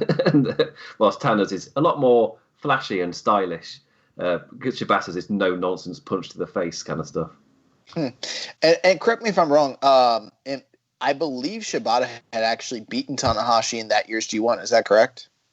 2014. I want to say yes, because Tanahashi won the year before in the semi-finals, the finals for the A block. And if I'm right, the answer is yes, because that was, I think, night 10 or so, because it wasn't the final night. And that's the year that was Nakamura Okada, if I'm right, in the finals of that one. So, but both guys were eliminated. I think that's right. I'm wording all over the place because I'm kind of stalling to see if I can figure it out. But unless it was a draw. No, it wasn't a draw. If I'm right, that was 1-1 leading to this third match, and I think we skipped to pay-per-view. Pay-per-view is not America. We skipped the show. And whatever that was, it's like New Beginning era or later than that, Dantaku, one of those from February to end of spring. They had another match which isn't on New Japan World. I don't know the result of it either. But yeah, both G1 Climaxes are relevant to this match at least. So you can find those on New Japan World because G1 Climax has been properly put up. And you'll see that the counters for the counters, or at least from the start, Shibata can't do his MMA charging idea because Tanahashi's there to stop him this time. Yeah, looking back at the record here, Shibata, 16 minutes and 16 seconds. He defeated Tanahashi, which I believe was his only win after his return in a singles match against Tanahashi. So that was kind of, just a few months before this match. And I think he did a really great job there in just kind of, sort of going over the background on the short rivalry that they had with one another in the past couple of years. It kind of makes me feel like at this point, it might be even worth going back and checking out those other matches to kind of get more perspective on an already great match. Or at least that's how I'm feeling about it. I don't know about you, Jeremy. Definitely, yeah. Anytime you could watch a rivalry and watch all the matches in a series, I think it definitely enhances the experience of watching whatever match you're seeking out, because you're getting the backstory, you're seeing the callbacks, you're seeing the story being told over a series of matches over years, months, just depending on whenever the rivalry is. And that's the situation here with Shibata and Tanahashi. And the thing I really love about this match, like you mentioned, Josh, we all picked matches that were different styles. Like the Goto match that we reviewed was, that kind of blitz, never style. Then here, it's more of a main event New Japan style, obviously with Tanahashi. But even though it's that, Shibata does kind of push Tanahashi to wrestle his style a little bit. And that's what I love about this match. I love when guys kind of push Tanahashi, quote unquote, out of his comfort zone. And because in most Tanahashi matches, you don't see a lot of no selling. You really don't see a lot of big strikes. Every once in a while, he'll hit a shote. But you really don't see a lot of, like, big strikes or that much hatred, depending on who he's going against, or a lot of no selling. We saw that here in this match. Right from the beginning, they kind of start out doing the amateur wrestling kind of grappling exchange, and they get up in the ropes. And, normally, babyface Tanahashi will give a nice clean break. But here he slaps the crap out of Shibata, and it's on from there. You can cut the tension with a knife, and to see the kind of, hate for each other and the story that they're telling here of how annoyed Tanahashi still is about Shibata leaving and how that kind of flows throughout this match. Yeah, Tanahashi told him none of that Inokism shit. But, we mentioned the comments between Tanahashi, and one of the things that he had mentioned previously was not only was he critical of Shibata for leaving the company and his motivations for doing so, but he was very critical of his wrestling style. He thought that there was really no grace to the way he wrestled. He didn't think that there was a lot of regard for the safety of the competitors, and he didn't think that there was a lot of psychology at all. So he thought it was an inferior form of wrestling psychologically. And he talked about that in his book, and he said that, and that was one of the things they didn't share the same philosophies and views when it came to the art of pro wrestling. And this match is by far the biggest match that these two guys ever had with one another. Obviously building on the matches that they had previously, building on the real heat that they had with one another. And this had the most build, this had the most anticipation. And last week we talked about the AJ Styles review, and this kind of bleeds into here. This is the point where Tanahashi is looking to get back to the title that AJ Styles has at that point in time. Am I correct in that? Yeah. I think so, yeah. Yeah. 2014, yeah. Is it him or is it Okada? I'm like forgetting now because for some reason. Pretty certain Okada won the G1, so he wasn't. That's champion. right. Yeah. That's right. And yeah, okay, perfect. So this is kind of in that in-between time. Like Tanahashi needs to win this match with Shibata so he can kind of go on and win the title. And then you've got Shibata who's fighting for respect, and to prove that he belongs at the top of the card with these guys. Definitely. And yeah, this was like I mentioned, it's a big match. He's in there with the ace, and this is his time to shine and show that he can, hang with the main event players.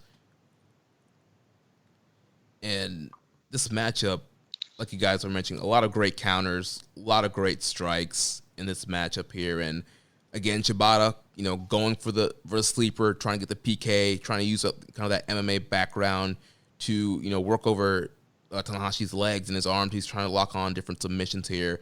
But Tanahashi kind of comes back with a submission game and is hitting multiple dragon screws throughout the match so he can set up, for the clover leaf. Tanahashi's doing a lot of great suplexes here. Just an overall really fun matchup here.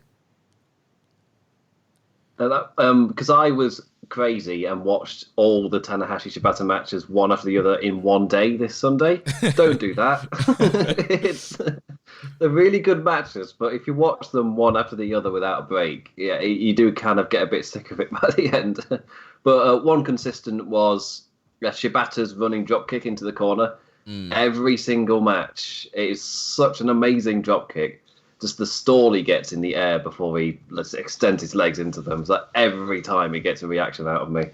And that's somebody who watched 4 Shibata Tanahashi matches in one sitting. that's one of those things, everyone likes to point out that Kenta innovated it. And there's no denying that Kenta at one point in time was one of the best wrestlers in the world and maybe even a wrestler of the decade candidate for the 2010s. But with that being said, he might have invented the move, but Shibata perfected the move. And I've never seen anyone hit it as cleanly, consistently as he does. You're absolutely right in that. And while you guys were talking, I looked it up. AJ Styles was the champion. Tanahashi was getting ready to challenge at King of Pro Wrestling. So this was kind of that interim period. But this match was one that, like Jeremy was kind of hitting on, was based entirely in that style of it being like the house main event style of New Japan at the time. And so with it, there's the feeling out process, there's the big fight feel, and then the ebbs and the flows.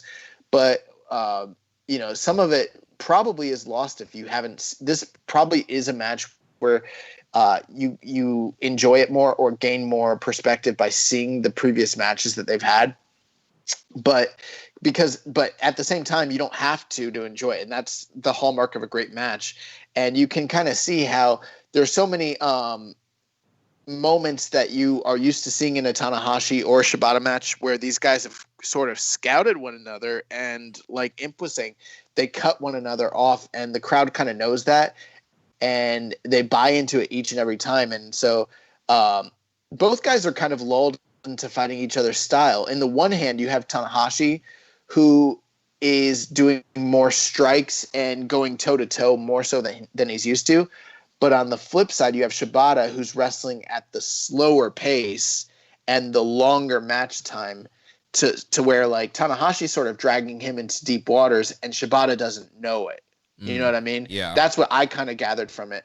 And and then the heat and the hatred is very, very palpable in this match, and the crowd really elevates the match as well. Yeah, I love the near count out spot towards the beginning where they're just both exchanging strikes up until the count of 19, and then get back in the ring and immediately continue to exchange strikes.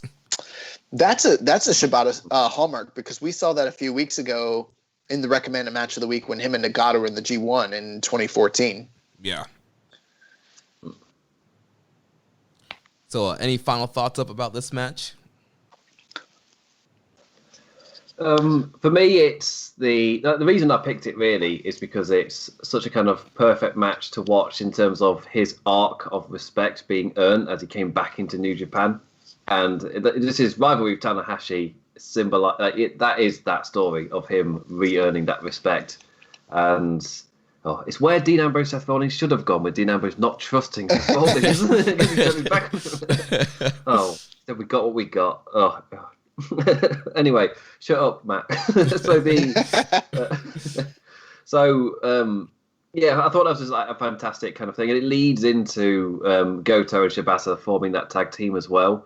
And that's just kind of like the final part of his respect. I felt like that respect arc ended with Goto and him just together with their arms folded in the middle of that ring. We'll get to that in a second.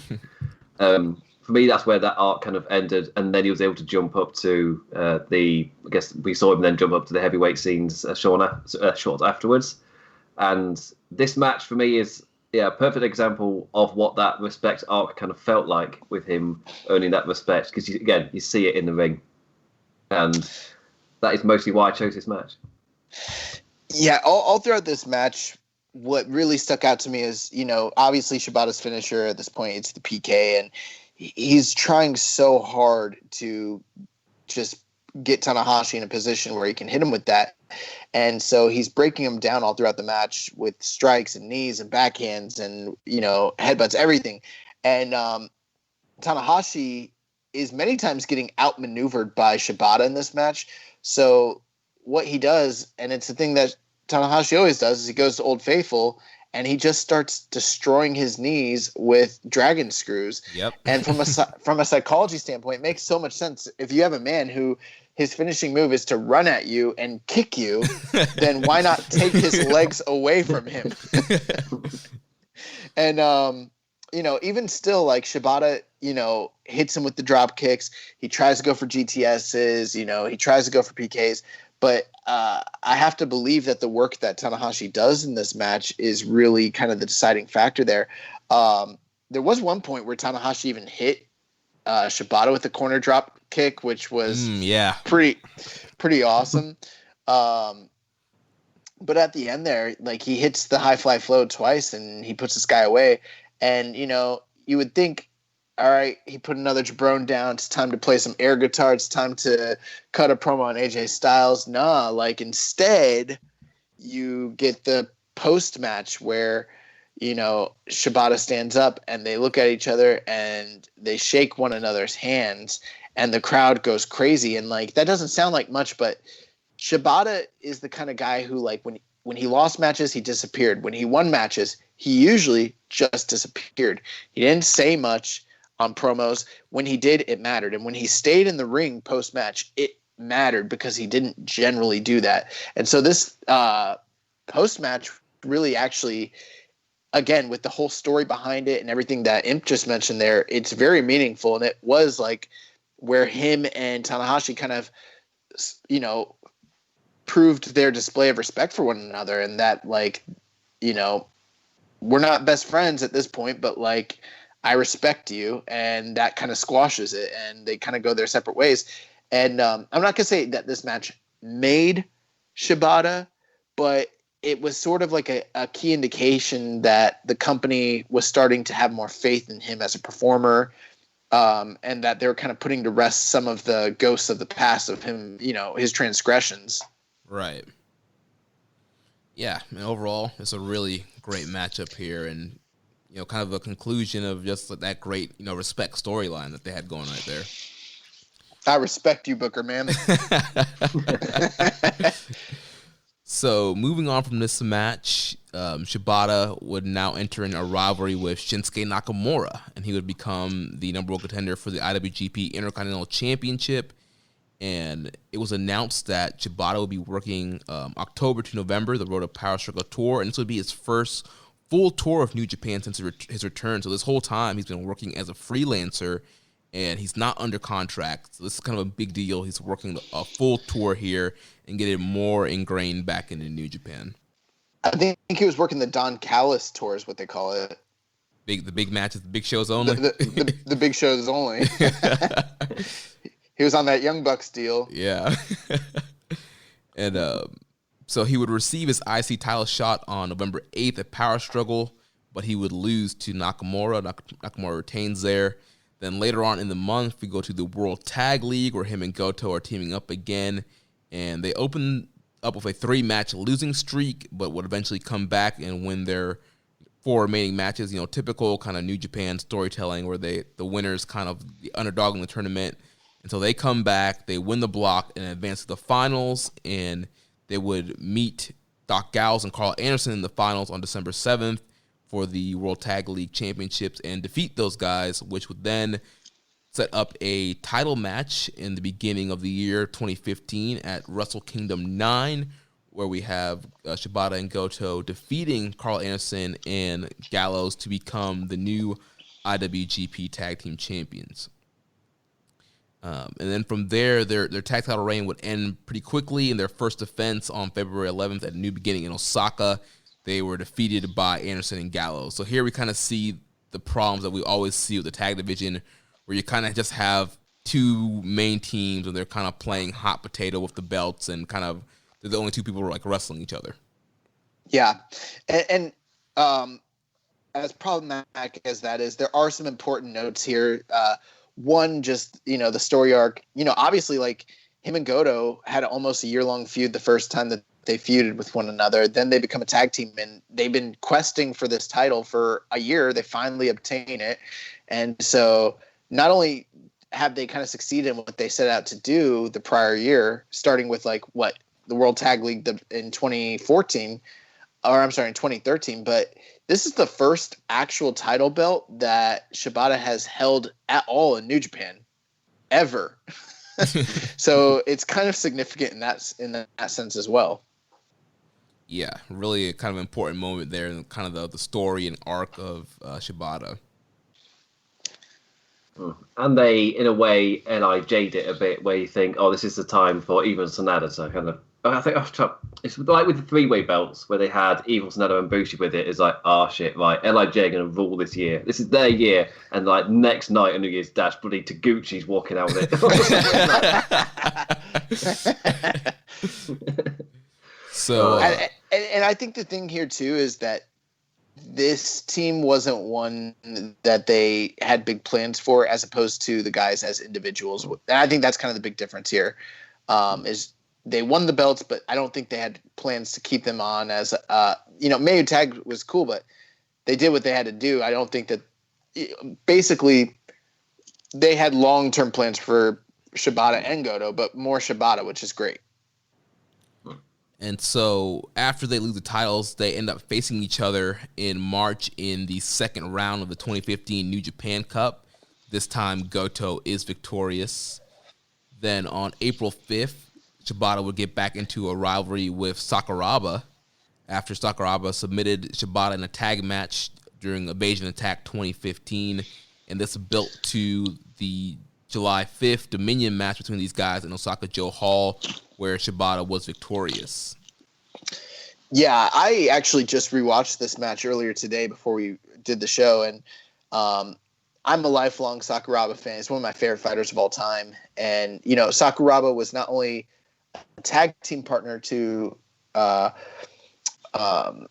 but he also was a trainer to him and a mentor. And, they had to disband their tag team years prior to this because of an injury to Sakuraba. And when Sakuraba came back, he joined Chaos, which, many people don't know it now, but like Chaos was a heel stable and Shibata was opposed to them. So it was kind of a slap in the face. So there was heat with these two guys when that sort of happened at the time. And obviously they fought one another in real life and Sakuraba whooped that ass. So, but the interesting thing here with this match, and it's a really good match. If you haven't seen it, I'd recommend it.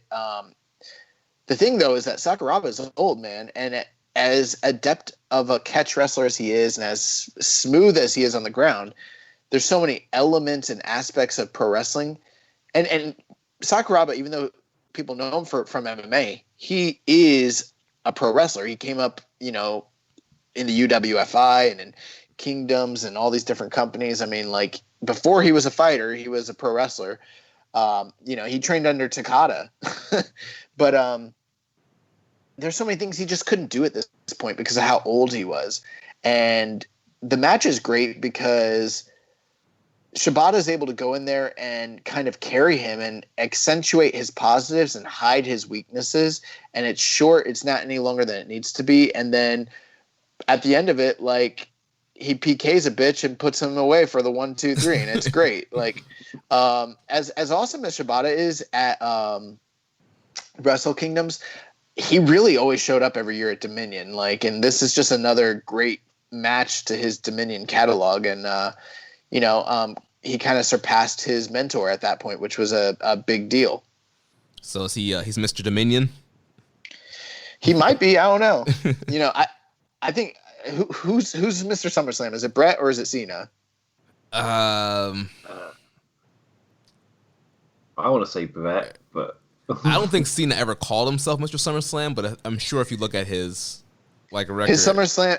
You look at his SummerSlam record, you look at his match, Cena has a much better performance track record at SummerSlam than he does at WrestleMania.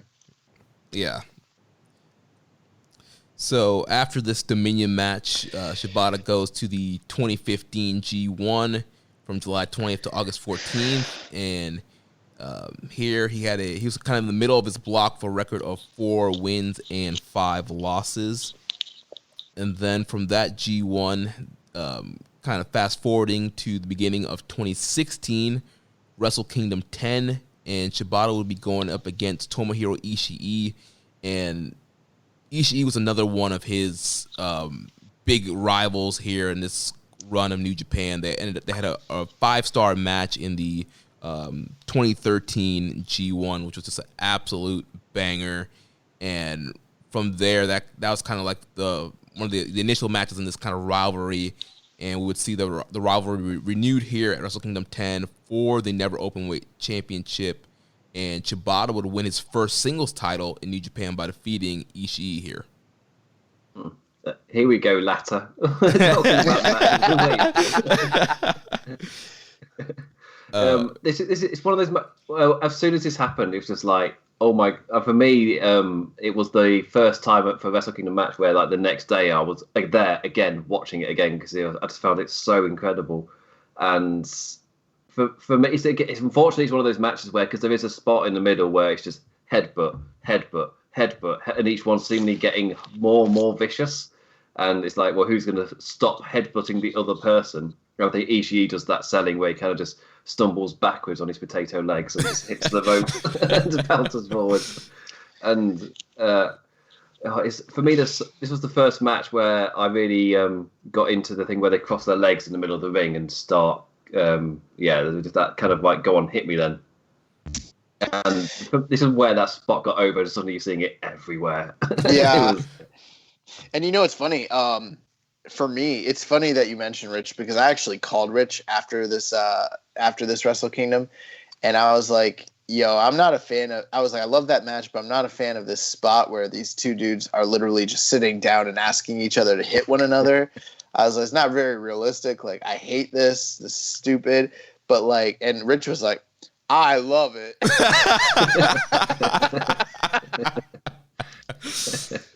But you know, as time has kind of gone on, you're right. It's something that's been super emulated a lot, and then it's something that I've kind of,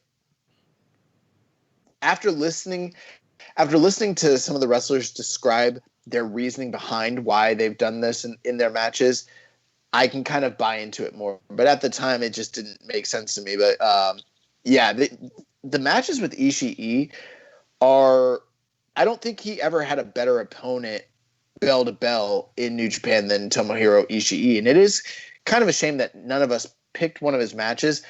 The deal, though, with Ishii is that their feuds were completely based on professional animosity. I don't like you. You don't like me. I'm a bad motherfucker. You are too. Let's do it. And that's all there was to it. Like, they just wanted to run it because they're the two baddest dudes in the company, and they never got the respect that the top stars were getting. So we're going to fight for this third belt and make it mean something. And their matches are just incredible. Like, they never had there's not a bad Ishii Shibata match. Like, they're just so great. This one is the famous one, but there's a genuine kind of argument, I guess, in the New Japan community of, is this one the best one, or is their match at New Beginning even better? And it seems to change from fan to fan. Just which one? I've always heard that the New Beginning match is superior, and I think that I was in that camp. But I'll tell you, I think their G1 match in 2013 is their best match by far. Yes. Like the 8-minute, just mental. I watched that G1 match this weekend along with the matches that we were reviewing. Oh man, a masterpiece. That's another one. Seriously, for Shibata matches, I know a lot of people were asking for recommendations. Go to Shibata's cage match and organize it by, you know, the cage match ratings, and just watch all the ones that are like in that 9-8 range, and there's all great stuff. Especially all his series with Ishii. Yeah, and you know, the big thing here again, we pointed out, January 4th, Tokyo Dome 2016, they put their first ever singles title on Shibata. Big deal. Really, really big deal. And that's when we kind of knew, we're like, dude, this guy's been here for 4 years. This is the first time that it feels like they're going with him. And people who felt like that were right, because they were. So from there... Yeah, and he really cemented the kind of never title and kind of what that meant in the company at that time. Yeah, I guess Goto, Ishii, Makabe was there for a sprinkle. But, well, it's interesting you mentioned that. Today, in preparation of the show, I was kind of checking out what they have in New Japan World. There are a slew of documentaries on on there. There's actually 2 that are in complete Japanese, so I couldn't watch them. I wish that they would go subtitle those, because I would go back and rewatch all those. There's so many documentaries in the last 3 or 4 years that we can't watch, and that kind of sucks. But there was one that was an interview prior to the match. It's from the Wonderland series, and it's an interview prior to the match with Okada. So it's right before his accident. And they're talking to him about his Never run. And he was like, ultimately it's the 3rd belt, right? You've got the IWGP, you've got the IC title, then you've got the Never title. And the Never title is nowhere near the IWGP title. Like, it's just not. But I came out here in 2014 and tried to challenge Okada, and Okada said, you got to earn it the right way. And he also pointed out, he's like, that dude didn't earn his title shot the right way. He just came out and asked for a title shot after Excursion and got it. He's like, here we are 3 years later, and I won the New Japan Cup, and I did it the right way. He's like, I knew the Never title wasn't the best title, but since they weren't going to give me an IWGP title shot, I wanted to make this title what I remember the IWGP title being in the 90s, a title where the baddest guy in the company defends it against all comers, no matter who they are, what they represent. Like, if you want a shot, come get some. And that's what he did. Like, and he is kind of the guy. Yeah, I do understand that, like, guys like Masato Tanaka and Makabe were there first, but, like, when you think of that belt, there's like 2 guys you think of. It's either him or Ishii, and, like, to me, I really think more of Shibata personally. Because, like, for me, Yujiro Takahashi was champion when I started watching. And listen, immediately you're just like, right, well, that belt doesn't really matter then. So that's the European title. And like, his main rival is this Naito guy who's getting half booed out of arenas. Like, it doesn't really feel like that big of a deal. Yeah, the Never title will definitely evolve to kind of being one of these titles that produces, a ton of memorable matches, and essentially just has become like a strong style openweight championship is pretty much what it is. And you got the big beefy boys going in there, throwing lariats, throwing suplexes, throwing headbutts. It's good stuff. Big boys do big boy wrestling. So yeah, and Go ahead. And I think this is the title that kind of defined his role in New Japan. And this is my favorite era of Shibata's run. This era from 2016 until his accident, because I think that this is when he was at his best personally. Yeah, this was a great streak here. If you look at his opponents and who he was wrestling in this Never title run, it was some really great stuff. And so after winning the title, he would defend it against Ishii in a rematch at New Beginning in Osaka, and another great matchup. Then from there, it was announced on March 3rd that Shibata had signed a 1-year deal with the promotion, ending his 11-year run as a freelancer. So once again, another big deal. Wins a tag title, wins the Never title. Now, full-time, doing a full tour. Now he's signing a full-time contract, and it was a big deal because, we always hear about New Japan guys. A lot of guys, you might be surprised, are still freelancers. Not everybody has a contract, and only certain people are. They give these 1-year deals that they started doing, and in recent years they've been starting to do 2 or 3 years deals. But yeah, Shibata is one of these guys that they give these 1-year deals to. That obviously they have plans for him and they want to lock him down, so he gets his 1-year deal here. And so moving forward, he would enter in this rivalry with the New Japan dads, Kojima, Tenzan, and Nagata. And very similar to... And Nakanishi. Oh, yeah, Nakanishi. But very similar to the Tanahashi thing, it's, these New Japan dads, they're kind of... were in Tanahashi's camp where they're kind of frustrated with Shibata leaving the promotion, and him, Nakamura, and Tanahashi are supposed to be the guys that preceded the third generation, preceded the generation before them, the Musketeers before them, and during the Dark Ages, the New Japan dads were the ones that were kind of keeping the promotion somewhat at afloat, and once again, Shibata kind of comes back in and is kind of, taking the glory of what guys like Tanahashi and these New Japan dads were doing during that end of the dark period leading into, New Japan actually being profitable and being a very successful business. So he's running it with these New Japan veterans here. Go ahead, Em. Oh, I was just reading.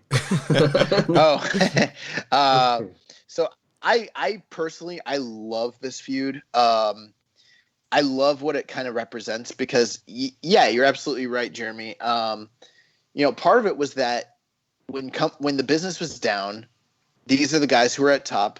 Nagata was chiefly probably the ace of the company at that period of time. And,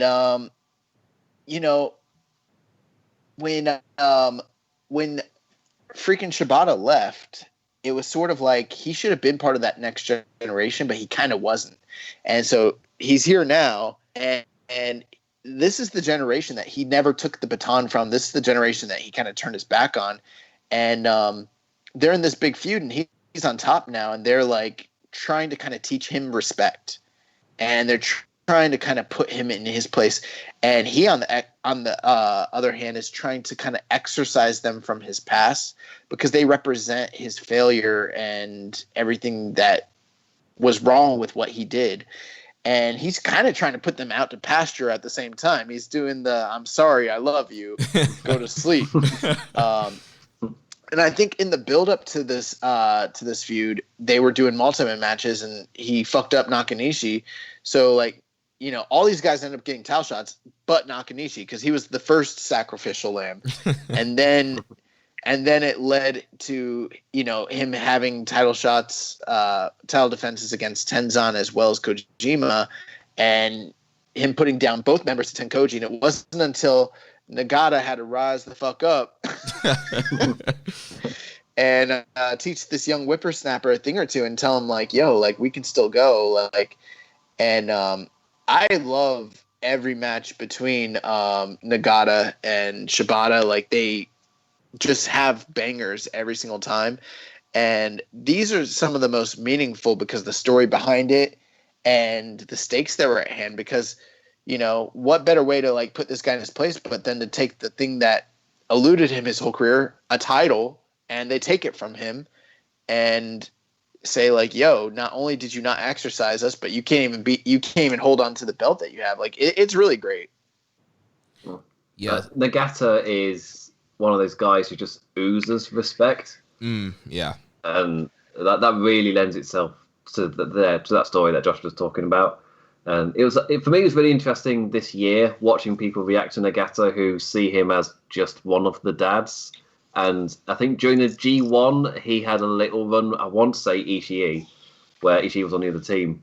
And people were just like, oh shit, this Nagata guy can go. And obviously... Yeah.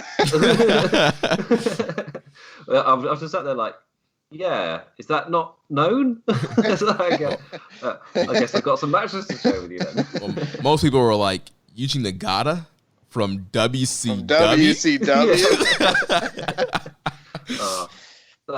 He was raw in WCW. Yeah, he was. He's got that. He's got the Dragon Ball Z kind of shield over him. It's amazing. But yeah, so the rivalry with the New Japan dads and Nagata is awesome. So, like you mentioned, Josh, he defends the title against Nagata and loses at Wrestling Dontaku that year. But then he would regain the title back from Nagata on June 19th at Dominion. So kind of wrapping up that story there. Bro, Dominion. Shibata doesn't miss. Mr. Dominion.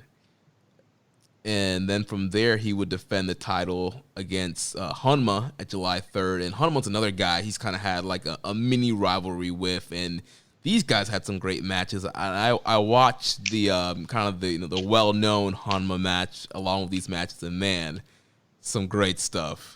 And I know a lot of people are like, Honma? Really? Yes. Before the injury, this man Honma was out here killing it. Every old Honma match I watch, it's amazing. If you're a New Japan fan and you only came in after, say, Wrestle Kingdom 12, that's when Jericho and Omega fought, right? Yes. then you don't know about Hanma, probably, unless you've just heard. But if you were around when Hanma Mania was running wild, you know. Because I remember him being in like just a 6-person tag at Wrestle Kingdom, and it's just this feeling of, I was like, why is he there? He's so popular. He's New Japan's Daniel Bryan. Why wouldn't they push him? He literally felt like New Japan's Daniel Bryan. That's what people were calling him at the time. It was crazy. But he just talked like gravel through a didgeridoo. It's like I just love. Oh. Yeah, Hanma's a deathmatch guy. I mean, a lot of people know this, but he's credited as the innovator of the light tube spot. Like, he's the first guy that, not everyone agrees, but it's widely accepted. He's the first guy to ever do it. And if he's not the first, he's the first one to popularize it. I mean, he was in Big Japan, doing death matches for years before he came to New Japan. Then he found a second life as this, lovable underdog guy who, was just incredible in the ring, but, could not get the job done. He couldn't win matches. It was awesome. For me, the thing that really won me over was, I forgot what the doll is. It Kakeshi doll? I don't know if that's the right word. Yeah, but it's Yeah, where he just kind of just stoically and then just goes. And he never hit it. That was my favourite thing during the G1. There's a wrestler over here in the UK who's recently retired, Martin Kirby, and he had a move called the Zoidberg elbow, where he'd just get up on the ropes and go meh, meh, meh, meh, like Dr. Zoidberg from Futurama, and then he would jump onto his opponent, and he'd never hit it. But that moment he does. Oh my word. Whenever Hanma hit that Kakeshi doll, especially the one off the top rope, the crowd is with him for the climb. They're with him for this really slow fall. And just the fact that he kind of just lands like a log under his opponent. And here's the funny thing about the Kakeshi. It's he goes through all that trouble to possibly hit it, misses it most of the time. And then even when he does hit it, if you're a lower card guy, he can put you away. But if you're an upper card guy, they're still gonna kick out. Yeah, but because it's so rare for him to hit it, you believe that he might be able to beat a top guy. He should have taken a training class with Toru Yano and learned how to roll up a bitch or something right. Because Yano can. Because I think Yano's beat everybody, and Hanma beat nobody. I was the most over guy. It was incredible. Yeah, he definitely needed a new strategy there. So after the Hanma match there, he goes on to Ring of Honor New Japan is working with Rev Pro, and it's kind of where we're seeing the Rev Pro partnership really blossom here. And so Shibata goes to Rev Pro at the Summer Sizzler event in 2016 on July 10th, where he challenges Zack Sabre Jr. for the British Heavyweight Championship, but would fail to defeat Sabre on that night. Then from there, he comes back to Japan for the 2016 G1 Climax, where he finished with a record of 5 wins and 4 losses, and he failed to advance to the finals due to losing to Evil on the final day. So before we move on, I think now that we're here, it's interesting. A lot of people listening have probably noticed we've touched on 3 or 4 G1s at this point. We haven't really discussed any of them. And obviously, if we went in depth, there'd be too much to discuss. But part of the reason I think we're not really discussing is kind of this. Shibata this was his final G1, and he pretty much had the same booking year after year after year. He would start extremely hot. He would win all of his matches back to back to back. He'd have big wins over big names, and you kind of were like, holy crap, this guy looks like he's going to go all the way. And then he'd face a big name, someone that was above his pay grade, someone that was outside of his skill set. He'd lose, and then that would start a trajectory of him being very inconsistent and losing the majority of the matches that were left for him. And that was kind of the same booking every single year. And every year we'd watch the G1, and we'd be people that liked Shibata be like, I think this is his year. I think this is his year. And then the same stuff would happen. The only big difference with this year that was different than the other years was that in 2016 they had introduced Katsuhiko Nakajima and Go Shiozaki, and he was in the same block as Nakajima, and those two guys wanted to kill each other. And then they were on the undercard nights. Him and the third generation dads. He actually formed a bond with the third generation dads.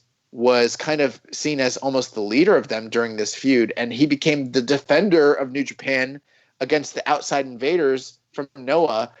And they had some of the craziest 10-man tags of the year. I mean, they were freaking insane. And, but yeah, I mean, Shibata in the G1 was always like the guy that you could anticipate to have classics and bangers and, you know, near 5-star matches, but he was never going to win that thing. I think I'd say that because like Nakajima now in Noah, he has he's found himself right now, and it's kind of. I remember when I first saw him, I was like, oh, he's got potential, but his stuff with Shibata was when it clicked for me. It's like I could see what they saw in him in that moment, and you're totally right with just that transition to him becoming the de facto leader, like that really kind of cemented the fact of how far he'd come to be at that point. Yeah, and we're going to talk about Kenta here in the near future, but, you know, when Kenta was in the G1 this past year, you think about the way he was booked, it was literally Kenta got Shibata's booking. He went undefeated for like 5 or 6 days. And then when he went face-to-face with Okada, he got beat. And on the way there, he beat, like, Tanahashi, some other big names. And then after he got beat by Okada, he kind of fell apart. And they literally gave – and his match, his wrestling style, his demeanor, it was all Shibata. Plus, he was kind of representing Shibata, who, like, introduced him at Dominion. So I just found – I didn't even think of that until today. I realized, I was like, oh, my God, they did with Kenta what they would probably have done with Shibata still to this day. Who knows? I think we brought up earlier people who kind of have that aura that Shibata had. And Kenta might be the closest in modern day out of the people that Shibata obviously didn't face in New Japan and have a big rivalry with. But I might just be saying that because he does the drop kick. Yeah, but he's got that no nonsense. I will kick the crap out of you, aura to him. But obviously, the body cup thing makes him feel so massively different. But at least we still got that awesome drop kick still being seen in New Japan today. Yeah, he's definitely not 05, 06 Kenta at full prime, and I think he's kind of using the Bullet Club kind of to his advantage to kind of maybe cover up some weak spots that he might have. Obviously, he's been through a lot of wars over the years, and so he's obviously not in his prime. But yeah, when he first came in, he did kind of have that. Obviously Shibata brings him in, and he does have that kind of similar kind of demeanor, like I'm here to, be, quote unquote, the wrestler, and beat the crap out of all these New Japan guys and show why I'm truly the best Japanese wrestler ever. And so from there with Shibata, we talked about his G1, and he loses to Evil on the final day. So after the G1, he goes over to New Japan's other partner here in the States, Ring of Honor, and he would make his Ring of Honor debut on August 19th at Death Before Dishonor, where he defeats the last real man, Silas Young. And then following that is where he would enter into a rivalry with Red Dragon, Bobby Fish, and Kyle O'Reilly. At the time, Bobby Fish was the Ring of Honor World TV Championship. Shibata would challenge for that belt, but would lose to Bobby Fish, which got Bobby Fish a never openweight title match on September 17th at Destruction in Tokyo. And Shibata successfully defends the never openweight title against Bobby Fish. And during the Ring of Honor run, Kyle O'Reilly gets a referee stoppage over Shibata, which then sets up this King of Pro Wrestling match for Shibata taking on Bobby Fish's tag team partner, Kyle O'Reilly, which is the match that I selected for us to watch and review. Yes, I was so glad that you picked this match, just because I don't think it gets enough love, and I love this match, and I was so excited once you named it. Yeah, and like we talked about, there's so many great Shibata matches to pick, and as I was looking through it, the Kyle O'Reilly one just kind of caught me off guard because I was like, wait a minute, these guys wrestled in New Japan. Like, Shibata's a heavyweight now, and Kyle O'Reilly's a junior. And I didn't realize that Shibata was the never openweight champion at the time, and they were actually, he was using that openweight rule to actually face some juniors. And so I love Kyle O'Reilly. Kyle O'Reilly is one of my favorite wrestlers that kind of came up through this, indie period and in Ring of Honor. I love the Red Dragon tag team. Love Kyle as a singles.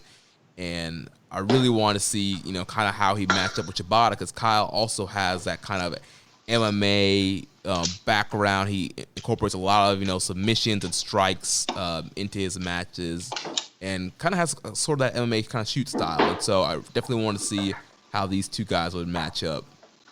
So what did you guys think about this match? For me, this is where my only hot take in wrestling exists. And it's really mild, and that probably tells you about how much I'm just somebody who just jollily goes along enjoying wrestling without any hot takes. But my only one is I find Bobby Fish as a singles wrestler mildly boring. I don't know why. His style just doesn't do it for me. But Kyle O'Reilly really does. And it's, if I'm right, it's not long after this he has his Ring of Honor World Championship run. And like here, if I've got my timelines right, here he really proved himself, and you could really see the potential this guy has. Like in Undisputed Era, he's really only been a tag team guy. You've not really seen him as a singles in WWE, but in Ring of Honor you got to see it. And in New Japan, this match is the match where, if you're looking at the potentials of that Undisputed Era group, this is the match where I just show this to anybody who's just like, oh, he's just a tag team guy. Like, no, no. Watch this match against Shibata. He really is an incredible singles wrestler.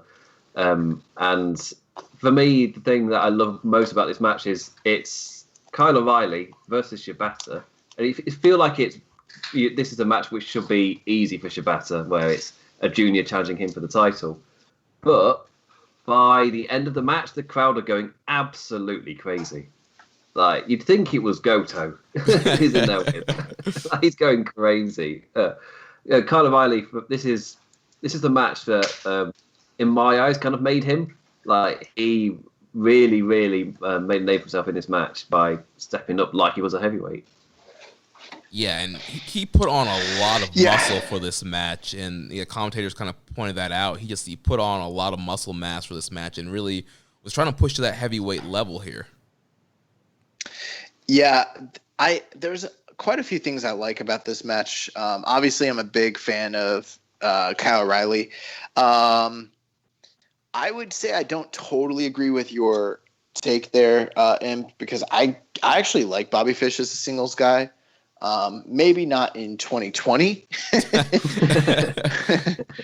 but 5 years ago, I thought he was very good. I mean, I think we all know who the more talented two of the duo is by far. But with that being said, there's like I was talking about, there's quite a few things I like about this match. When we talk about the stylistic input of how we kind of chose these different matches, this is definitely the most MMA centric of the three matches, and I'm really glad that we kind of got to put that on display, because again, totally different pace, totally different tone from the other matches that we selected here. And you kind of see Shibata's grappling ability, and you see Shibata's storytelling ability, and put in there with the right guy who can do it in Kyle O'Reilly. Not only that, they built the matchup. They actually built the whole feud between these four guys really well, because you had him, you had Bobby Fish beating Shibata in Ring of Honor when he was defending the ROH title, and then losing his title shot. And it kind of made sense because, again, he was a junior challenging the never champion, who's an open weight title. So it all kind of fits into place. And then at Field of Honor, and when I watched this match, I actually listened to the English commentary, and I think that Kevin Kelly and Steve Corino really hit their stride here, because they were doing such a great job at kind of laying out the story. And they mentioned how Kyle O'Reilly won the match via doctor stoppage, and he put Shibata and a omoplata, which is it's basically a shoulder crank. It's are you guys familiar? You guys know what omoplata is, right? I do, yeah. Okay, No. cool. So no, okay, so it's you know what the yes lock is, right? Yeah. So in jiu-jitsu, if you had a guy in the yes lock, instead of pulling on their face, you would actually push the arm forward so that their shoulder is twisted.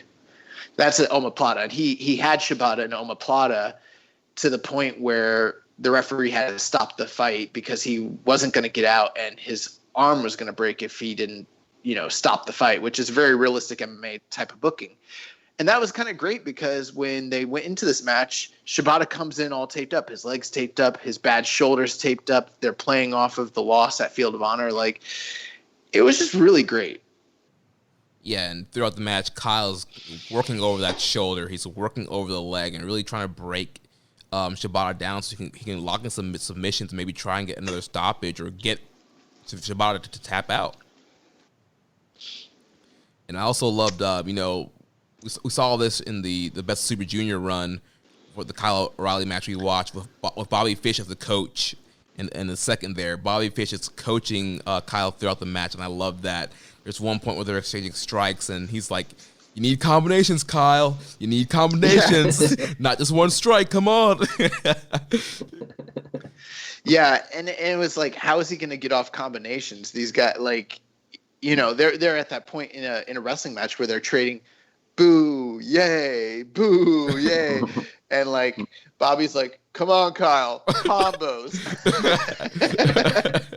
You gotta move, Kyle. You gotta move. And one thing I liked is the commentary team. They brought up, they're like, back in the 70s, the Andersons, Ric Flair, guys like that. You'd pick a body part and you'd work it. They're like, but these hybrid wrestlers nowadays, they look for openings, and so they transition body part to body part, which is exactly what you would do in a real MMA fight, as opposed to working a body part. Like, I'm going to hit you in your shoulder until you give up. Like, no, you're going to look for the opening so you can end the match as quickly as possible. And so you see O'Reilly doing that like the whole time. One thing I really want to point out, and it's kind of cool, it's something that's very unique about Shibata. In all these matches that we watched, nobody was kicking out of the PK. Like, if you got hit with the PK, you're going to sleep and that's it. And if you hit Shibata with your finisher, in most cases, he's going to sleep. Like, he was the type of wrestler in most of his matches. He didn't really prescribe to the big match wrestling style that you see in New Japan and other house styles, where it's like guys get hit with each other's finishers a million times and then they kick out a bunch of times and they keep building the drama. Like, he liked to tell the story through the course of the match, and the climax would come and that would just be the end of it. Like, the only match I can think of realistically where a lot of finishers were used is the Okada match, and that's about it. Yeah. But yeah, in this match, again, with a lot of Shibata matches, a lot of great strikes, a lot of great suplexes. You had your no selling. Kyle O'Reilly kicking out with a PK towards the end there, like we mentioned, was a kind of a pretty big deal there. And Shibata here, I think he really wants to kind of avenge that loss from Field of Honor, and so I think he's really trying to put Kyle away here, and so eventually he gets the rear naked choke locked in towards the end here to get the referee stoppage. So it kind of pays off the story they're telling. It's like, all right, so Kyle put this guy out for rest stoppage at Field of Honor, and now Shibata puts Kyle out with a stoppage here in New Japan. Yeah, and it plays off of the Kyle or the Bobby Fish match as well, because in that match, if I remember correctly, I could be wrong, but I remember the imagery of Shibata putting Kyle or Bobby Fish in a rear naked choke and finishing him that way as well. So it kind of plays off of that match in that same way. So it's like back-to-back wins over tag team members via rear naked choke stoppage. And it was kind of cool because he had the arm trapped as well. So like, Shibata's arm is obviously injured. And I think part of Kyle's like strategy is that he saw his partner get rear naked choked. He's hoping, if I can take out this dude's arm or his shoulder, I'm not going to fall to the same fate. And then at the end of the match, when he puts him in the rear naked choke, and like Kyle is fighting every way he knows how to. He's tucking his chin, he's turning it over, he's pulling down on the bad arm, but nothing. It doesn't matter because like he can't get over the indomitable will of Shibata. Shibata like has perfect technique, and he locks it in, and then when O'Reilly goes to sleep and his mouthpiece falls out and then they end it, I'm like, this is so I love this. It's just perfect storytelling. And I like how it's just a little thing, but the way he ended it is obviously to get into that submission at the end, where he counters him with the back fist, which we'd already seen earlier with a different match. But that back fist, oh my God, it's still amazing. Just the suddenness of it. And he uses that to then go into, I think it was a sleeper, then a PK, then back into the sleeper. And it's just like, it's what could with Shibata matches, like he's hit the PK. He could pin him now, but he doesn't. He doesn't want to pin him. And it's just that nice little touch towards the end. It's like, no, I'm going to make you submit. And that's it's a perfect way just to wrap up this story, where it's just this was the right note to kind of go out on, where he makes Kyle O'Reilly tap for everything that the Red Dragon had done to him to this point. Yeah, and I just want to shout out Kyle too, and Josh, you mentioned Kyle being one of these kind of hybrid wrestlers and kind of transition. Like there's one spot here where he has a head crank on, and then he goes into a brain buster, then into a triangle, then into an arm bar. Like this fluid transition between all those moves. It's like, this man is incredible. Yeah, that's very World of Sport centric style wrestling. Everyone likes to kind of credit like Zack Sabre. They talk about all his transitions. They're like, oh, it's so World of Sport. But like back in the day, like when you wrestled in the UK, if you like, for instance, if you hit someone with a suplex, right, and you dropped them, you could not stand up and then pin the person, because if you did that, them being on the ground, that was considered a knockdown. They would immediately start a count, and you going for a pin, that's illegal. If you wanted to get a pin, you had to float over when the suplex dropped and then have one fluid motion to a pin. And you saw Kyle O'Reilly do that many times in this match, where he would hit an impact move and then float into a submission hold. And I'm like, my God, this dude's like out of 1978, like World of Sport, like joint promotions. Like it's so good. Yeah, my favorite combo, he didn't do it in this match, but he does, where normally he does a brain buster and immediately float. He'll do the brain buster, a cover, the guy kicks out at 2, and then he goes into the arm bar right after they kick out. I love that.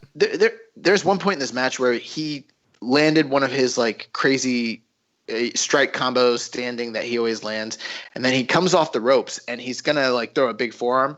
Shibata just bitch slaps him, and his and his cell job, he's just like on wobbly legs. Like Kyle's the best. Like, yeah, I love this match. I was so glad you picked it. And if you guys haven't seen this, you need to go out of your way to watch it.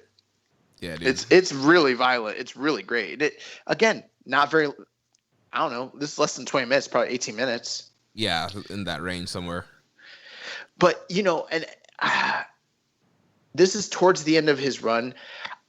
I do think Shibata got better as time went on.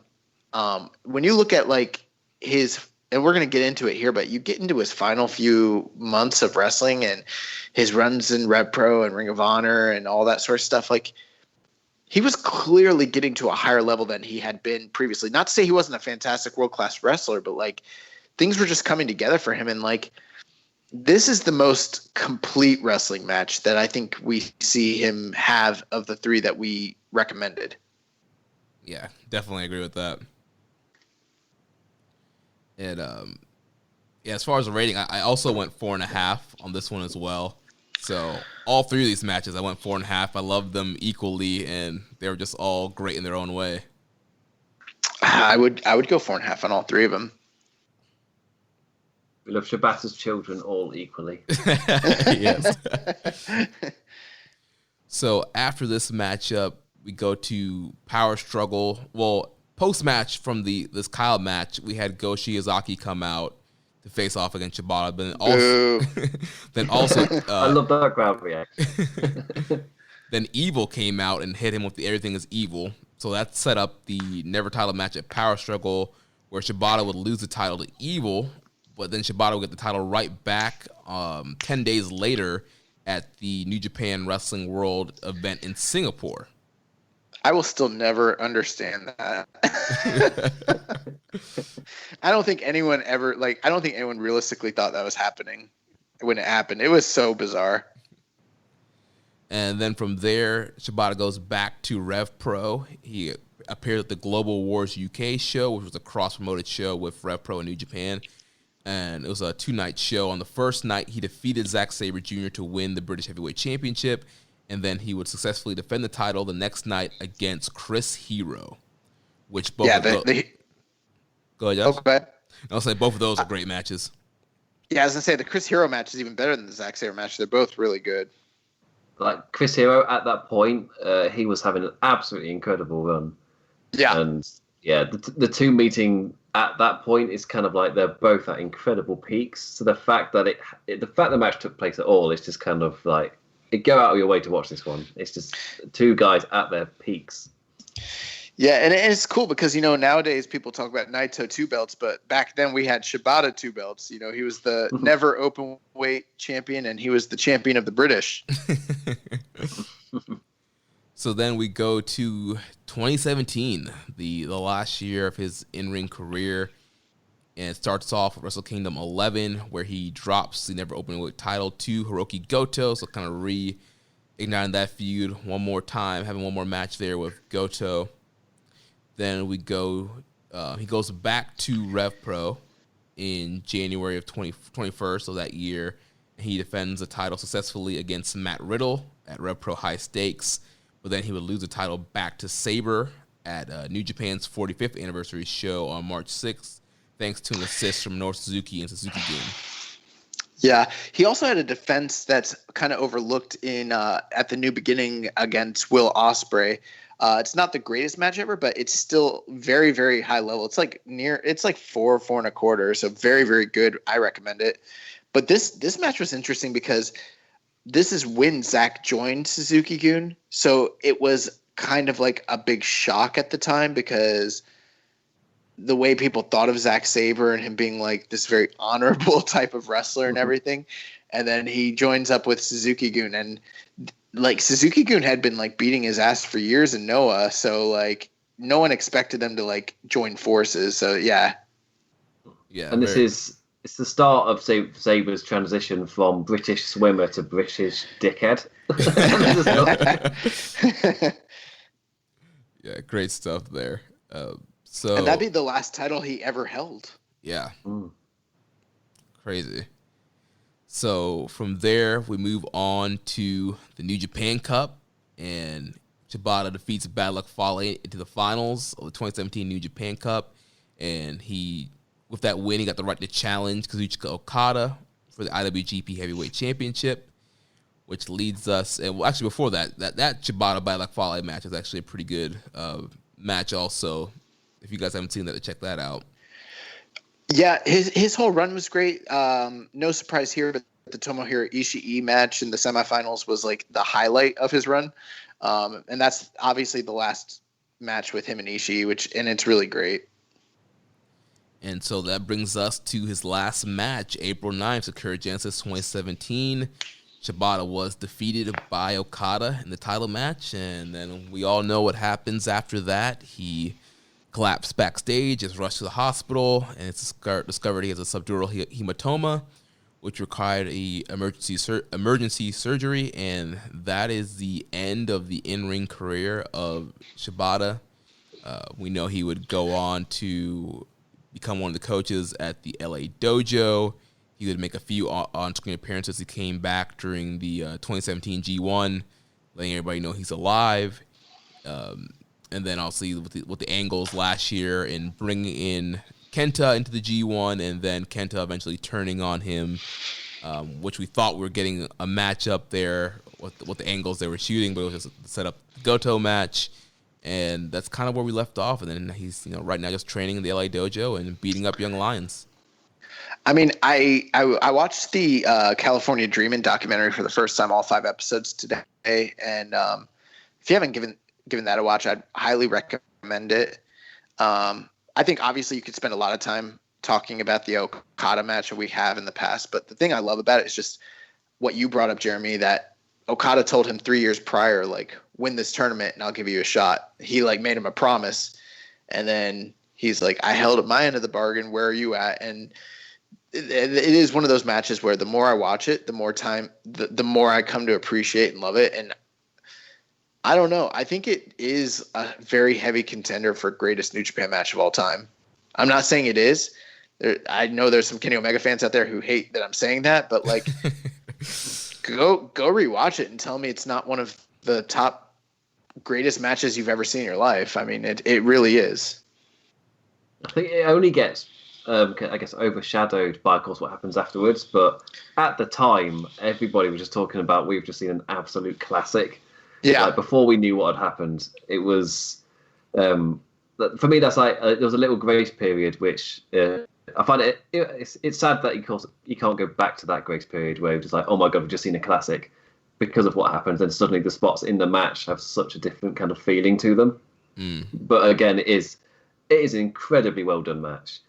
And if you're going to have any match be your last one of that higher quality is like, it's what Undertaker's chasing. He's chasing that last one. He's chasing his Okada match.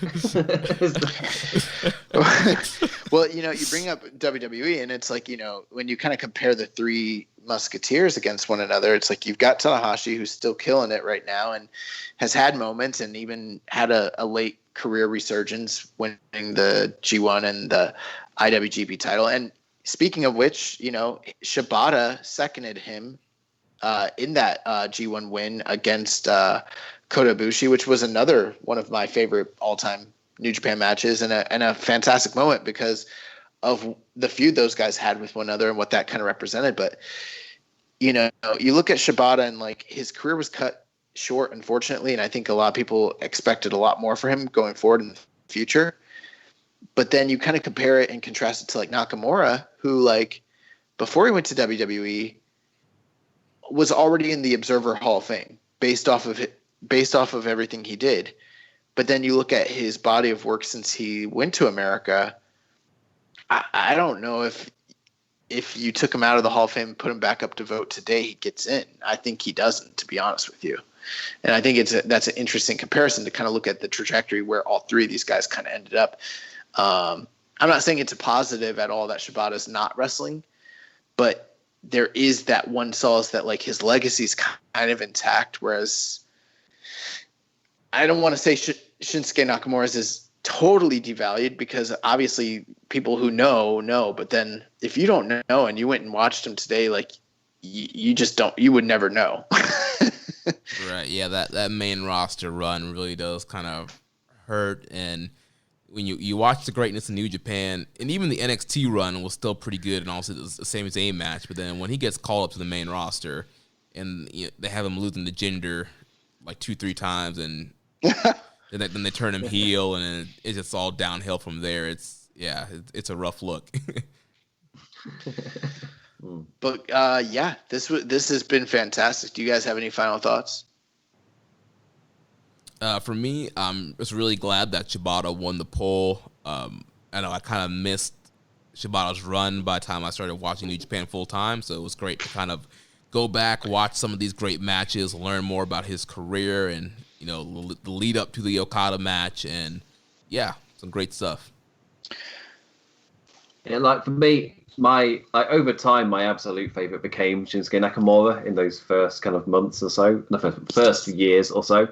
But Shibata was, he was the guy I was kind of rooting for to kind of get past all of those issues of respect and fight his way back to being a top guy. Of course, I didn't know anything about the Musketeers when I was watching the arc. That was until years later. And for me, it was kind of nice just revisiting the fandom. Like, that Shibata in the middle of the last decade, that's kind of where I did fall in love with him. And him and me just kind of revisiting that, and it's been long enough where I don't remember anything. It's like I was watching the Tanahashi match. It's like, I watched this when it happened, and I don't remember anything at all. But that really, really helped. Just to kind of relive that feeling of like, this is why I became such a big fan of his at the time, why he skyrocketed up with Honma, why he skyrocketed to the top and just became one of my favourites to watch in New Japan. It's a shame, obviously, what happened, but his legacy, as you say, his legacy is intact. And going back and watching it, you can just see how fantastic he was. And when I was listening to your talk with Cole Frederick, where he's like, "Oh no, he's still got it. He still whoop your ass." When I think of Shibata, there's a lot of contemporaries that he has. But when you go back, I think of anyone from that time period, his matches are maybe the easiest to kind of digest. They're very like palpable because like they're so visceral, they're so like viewer friendly, they're so exciting. In a weird way, it kind of reminds me of like Mick Foley. You kind of compare him against all the other great wrestlers of his period. They're all different, but his matches are the ones that are, for me, have the most replay value, and that's kind of how it is with Shibata and like a lot of his contemporaries. Is just, I'm not saying he's the best of them, but it's easier for me to digest and rewatch his stuff. They're short, they're violent, the stories are easy to understand and invest into, and he's such a great performer. I miss him. And the one thing I am excited about is what the future holds, who knows if, there's some sort of miraculous way for him to wrestle again. I would love that if it could be done safely. But if not, the legacy that he's carving out for those LA Dojo Young Lions, I mean, those guys are badasses, like for real, all of them. And I can't wait to see what's produced over there. And, I'm excited for the future. Nice. Well, we do have a few questions here, some revolving around Shibata and then just some kind of random New Japan questions.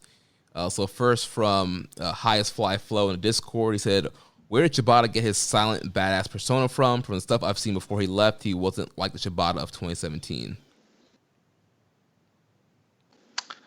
Like the mid 2000s.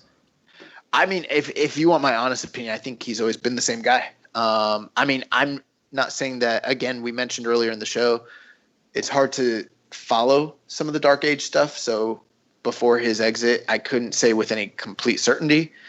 But I mean, from what I understand, Shibata's always kind of been stoic. He's always kind of been a man of few words and a man who is high octane action and intensity in the ring.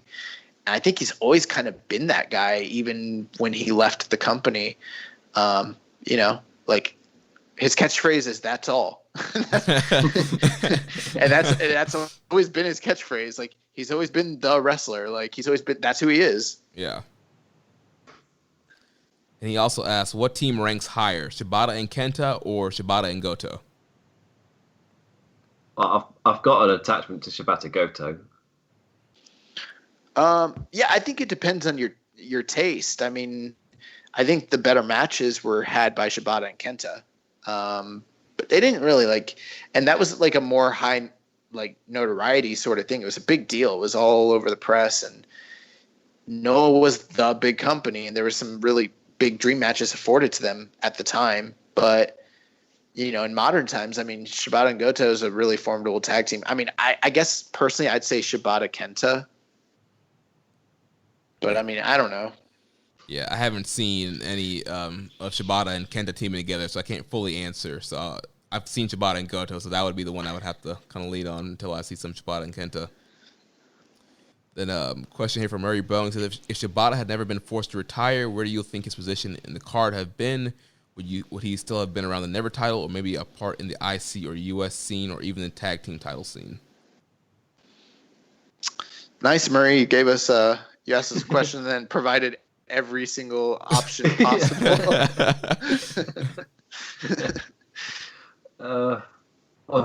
Well, yeah, one of those. I think one of those options is definitely a possibility. Yeah, it's like that. That is the answer he's looking for, right? It's like that episode of The Office where Dwight is stocking up for the apocalypse, and Jim's like, "Could it be in 1 month, 2 months, 3 months?" And he's like, 144 months, and every single time Dwight's like, I could see that happening. That's a very real possibility. Come on, is this one of the sitcoms where the guy's just like, oh, he lost his arm. Oh, how high was the cut? What, here? Here?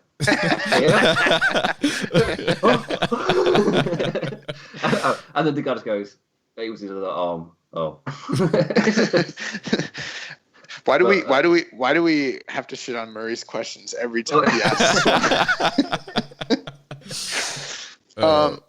In all seriousness, though, I don't really know where Shibata would have been, but it felt like in 2017, it felt like they were getting ready to put him in the upper mid card, like basically similar to Suzuki, not quite in the top 4, but right outside of it. And I don't know that. I mean, who knows if things would have played out differently, that he couldn't have potentially gotten to that top spot. I'm not convinced he couldn't have. I mean, Ibushi's kind of there now. Who says Ibushi gets there if Shibata's still around, honestly? Right. Yeah, because that match with Okada made him, like, he could have stayed around that main event scene, been Intercontinental Champion, maybe at minimum. Who's to say that it's not Shibata winning the title from Omega at Wrestle Kingdom and winning the G1 that year, and not Tanahashi? Yeah, I think that's a real possibility had he still been around. I don't know, though. Yeah, we'll never know. Next question from Sizable Burger Bun. Which members of the current NJPW roster could beat Shibata in a shoot fight? Oh, man. Probably a lot of them. I mean, the dude had a subdermal hematoma, bro. Like, he had brain surgery. Like, probably a lot of people that could beat him in a shoot fight right now.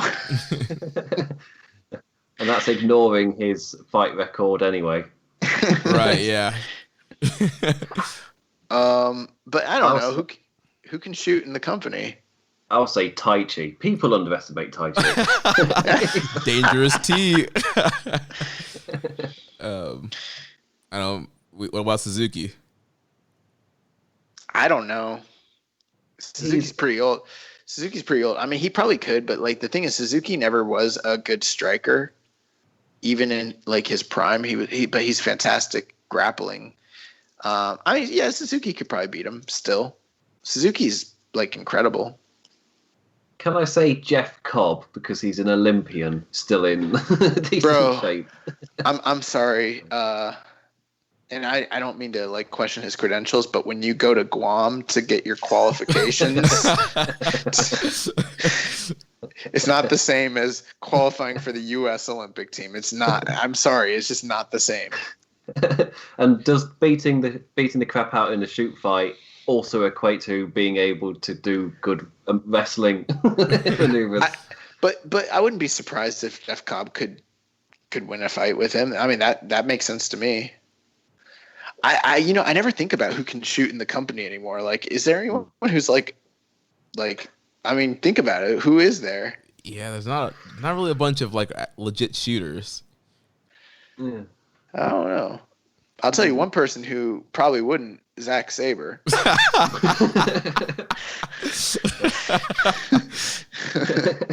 With his Michael Phelps medal winning.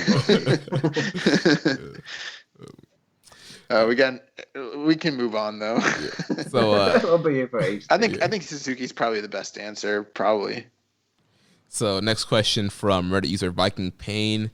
Says these questions involve Shibata, but let's pretend he never had a career-ending injury.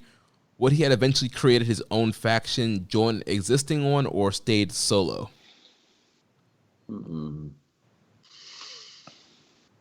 Maybe solo until Kenta comes in. And if he's been wrestling the entire time, you could do something with that. Yeah. I don't know. This is a fantasy booking situation, so it's really too hard for me to say. I mean, who knows? I mean, he never was really in a faction, and I think eventually he might have needed to go that route. He could still just be in Sekigun. I really don't know. Yeah, just based on where he was at in that Okada match, I feel like he might have stayed in a solo kind of run, kind of been the lone wolf kind of. And like you mentioned, Imp, yeah, when Kenta comes in, that you do something there. You could have them team up, and then maybe the legit turn he turns on him, joins Bullet Club, and then you get the blow off of a Kenta Shibata matchup there. His next question says, I'm looking at the roster just as a kind of go back. I'll tell you two people who I think could probably beat his ass. I think Kota Ibushi could probably beat his ass. I don't know how good Kota Ibushi's grappling is, but I mean his real world striking is like he was a K1 fighter or K2, but still. And then Toa Henare probably beat his ass. With all that Muay Thai. Bro, Toa Henare, from what I understand, is like for real. People don't realize it. Like,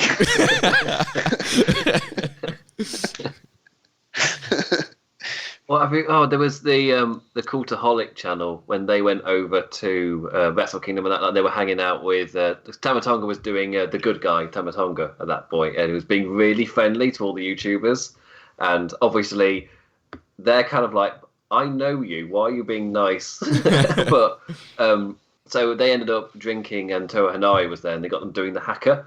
And apparently, when Jack from Cultaholic he didn't know the hacker like at all, and Toa Henare just in his face was like, "You best give it your all." I don't give a shit if you don't know it. You are doing this hacker. He's just like, all right, I'll do it. So this next question, would Shibata have been a part of the main event Big Four just on the outside? I think we kind of answered that already. I think so. I think he'd be like right outside the top guys at the minimum. Yeah. If anything, the kind of meta-narrative of the next Three Musketeers might have had a bit of a stronger feeling with it, just kind of like cement Shibata as one of those new Musketeers and then use that to build up the next lot. Yeah. And he asks, would he have won the IWGP Heavyweight title? That's a hard question because obviously not everybody wins that belt.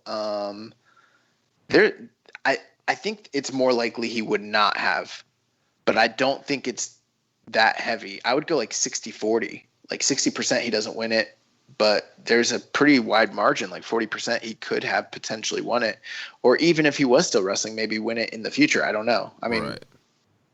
Yeah, because in the middle of that legendary Okada reign, so it's really difficult to think, well, would anyone have beaten him?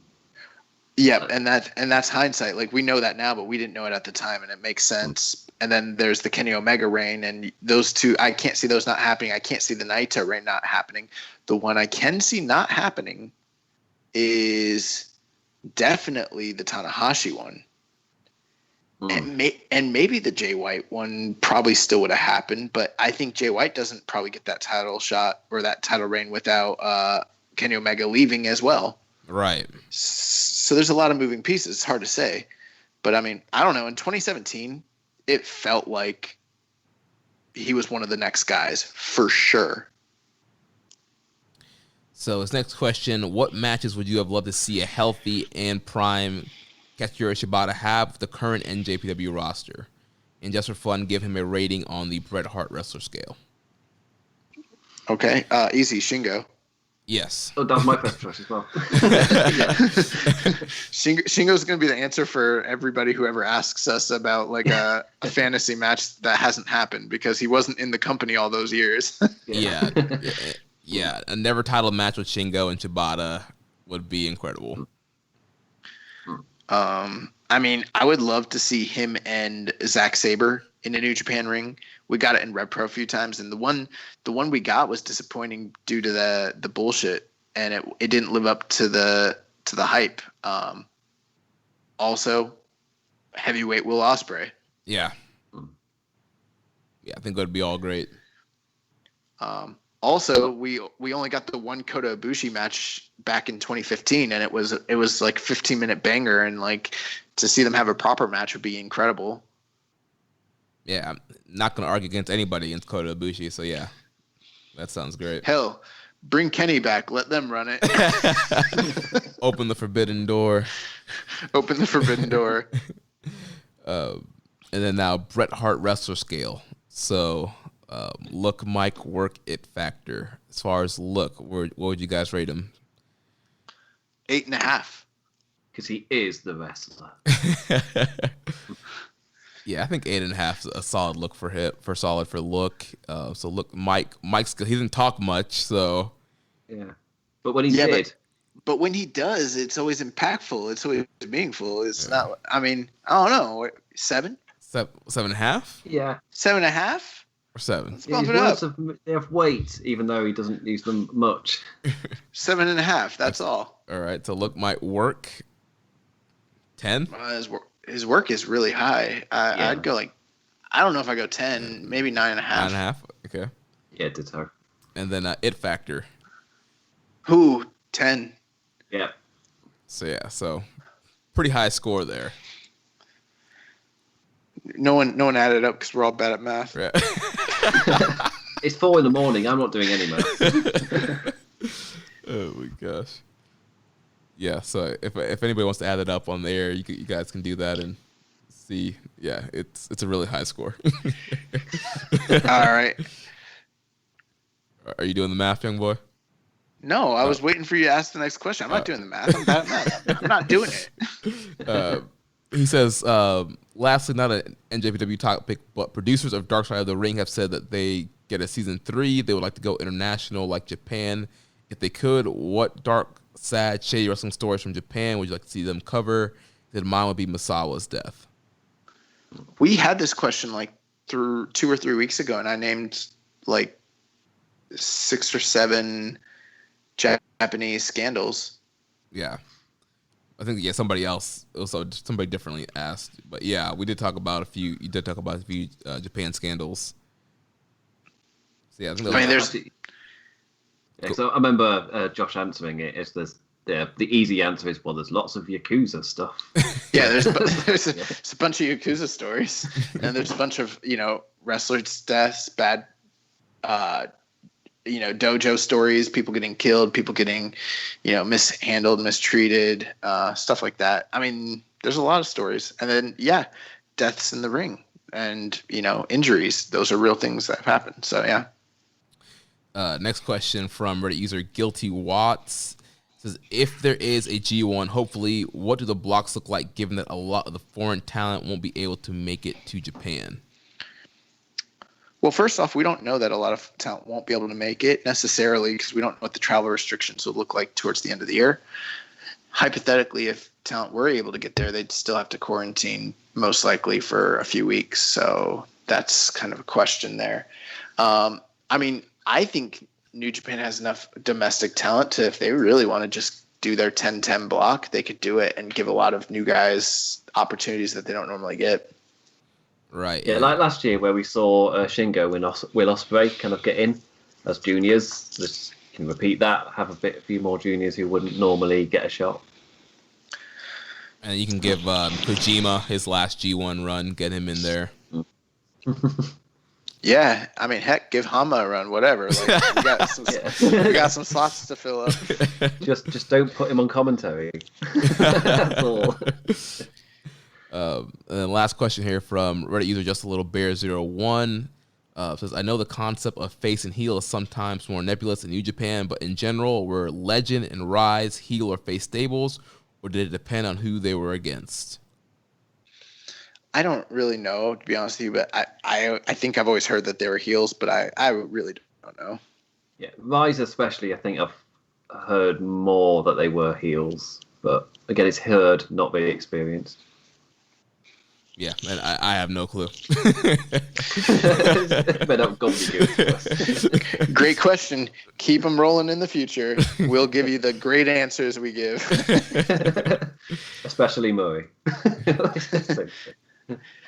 All right, let's wrap it up with the news. Yeah, so just 2 big news items here. So on 5/27, due to losses from the pandemic, Bushiroad announced that the directors of Bushiroad and their group companies would have a pay cut from 15% to 95%, depending on the person, for the 5-month period covering May through September, and then return to regular compensation. Every company in the group will have to cut expenses, notably in advertising, promotions, and through all facets. Employee salaries and bonuses will also be cut. New Japan Pro Wrestling will start running live events as soon as they're able to allow fans to attend shows. if not do empty arena shows first. And this came from the Observer, and you just kind of see the differences in Bushi Road. Their employees are taking pay cuts and nobody's getting fired, and other promotions they're firing a bunch of people.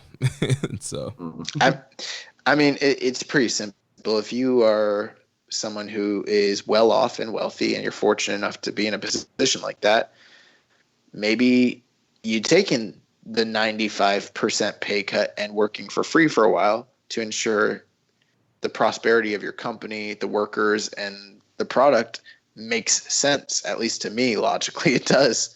And we're not here to talk politics, but I mean, it's not like this is a forever thing. This is a temporary measure to keep things afloat. So, yeah. And it's like in Japan as well, it's more of a societal thing for the people at the top to voluntarily take the hit. Like, I think Nintendo did it as well when the Wii U underperformed. The top exec, whatever his name was, he took an absolutely massive pay cut, so none of the workers had to lose their jobs over his directive. So it's like completely different, like societal, cultural kind of, I guess, respect kind of levels for certain things. Yeah, but yeah, definitely great to see that they decided to make the pay cuts instead of releasing wrestlers. And then Sports Illustrated, Hiroshi Tanahashi spoke to Sports Illustrated regarding the current situation and his thoughts. Tanahashi has expressed the viewpoint that pro wrestling should be the last sport to return to action as opposed to rush to be one of the first. He says, the wrestling business is an extremely difficult situation. After all, we are athletes in a contact sport and we perform in front of packed crowds. That's a recipe for disaster right now. It's hard to say when exactly we'll have matches again, but I hope in the meantime, wrestlers look after themselves, stay in top shape, and keep fans hungry to see us when we come back. He noted, unlike other sports, pro wrestling companies act independently. In Japan, there are governing associations for most of the major sports, even like boxing, sumo, and judo. There isn't a governing body for Japanese pro wrestling, as much as we can't necessarily enforce cancellations. That's been the responsibility of each company. But to run events in the middle of a pandemic presents the wrong image of professional wrestling to society and would deal a black eye to the industry that might still remain even after the pandemic ends. And then Bike Campaign asks us any thoughts on these comments from Tanahashi about wrestling during the pandemic, sending the wrong message and could end up being a black eye on the Japanese wrestling industry. I don't know. It kind of sounds like Hiroshi Tanahashi needs to shut the fuck up. Wow. I mean, listen. Okay. Here's the thing. It's like there definitely like needs to be safety and precautions, things of that nature. But like, bro, most of these companies like are on the brink of going under. So what are you talking about? Like, they're doing like GoFundMe pages and shit, and he's talking about it. This is a black eye on the wrestling industry. There's not going to be a wrestling industry. What are you talking about? Like, these companies are going to go out of business, and it's not like they're all running shows with a bunch of fans in attendance. You know what I mean? Like, I think he just doesn't like that they're running empty arena shows because it looks low rent. That's my take on it. Am I wrong on that?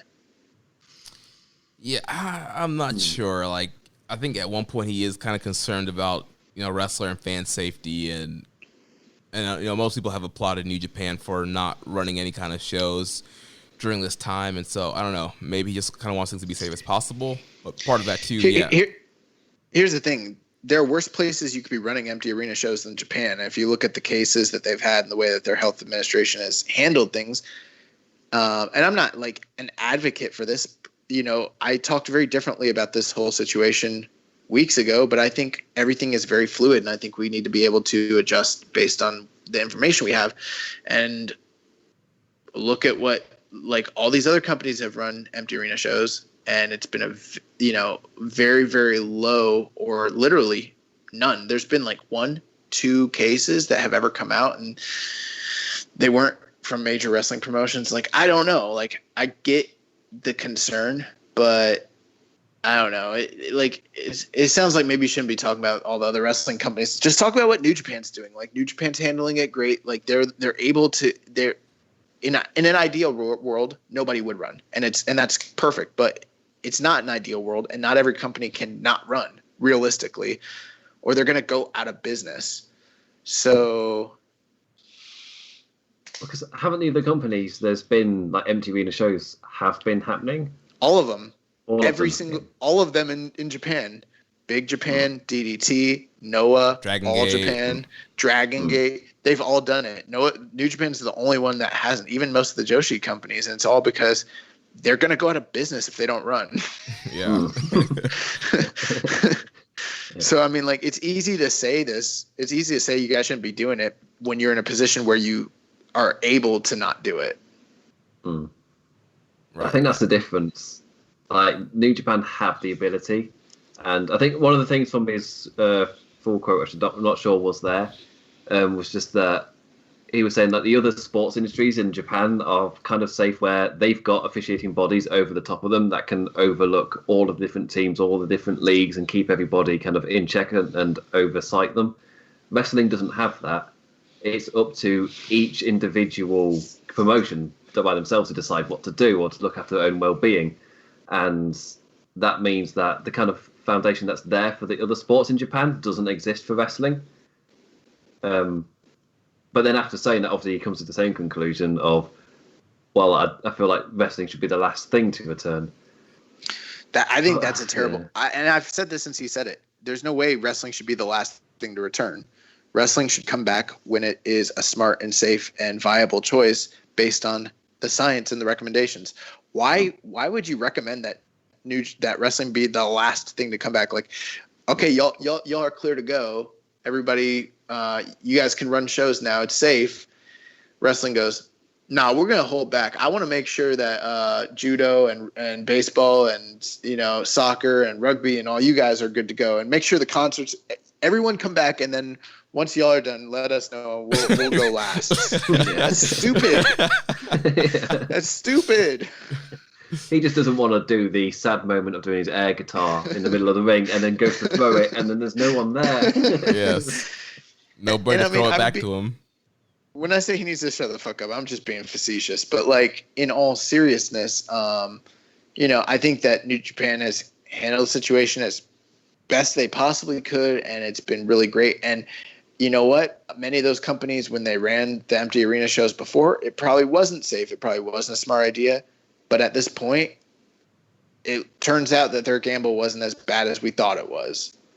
So I'm not, like, applauding those companies, but I'm saying at this point, when did he make those comments? Because if he made it like a few weeks ago, I think that's, like, ill-timed. Like, because I'm not saying things aren't bad still and that this isn't something to be taken seriously still, but it's also, like, you have to be reasonable in your understanding and take on it. And, like, saying no one else should run and that's a black eye and that wrestling should be the last thing to come back, that's not reasonable. That's, like, ridiculous sounding to me.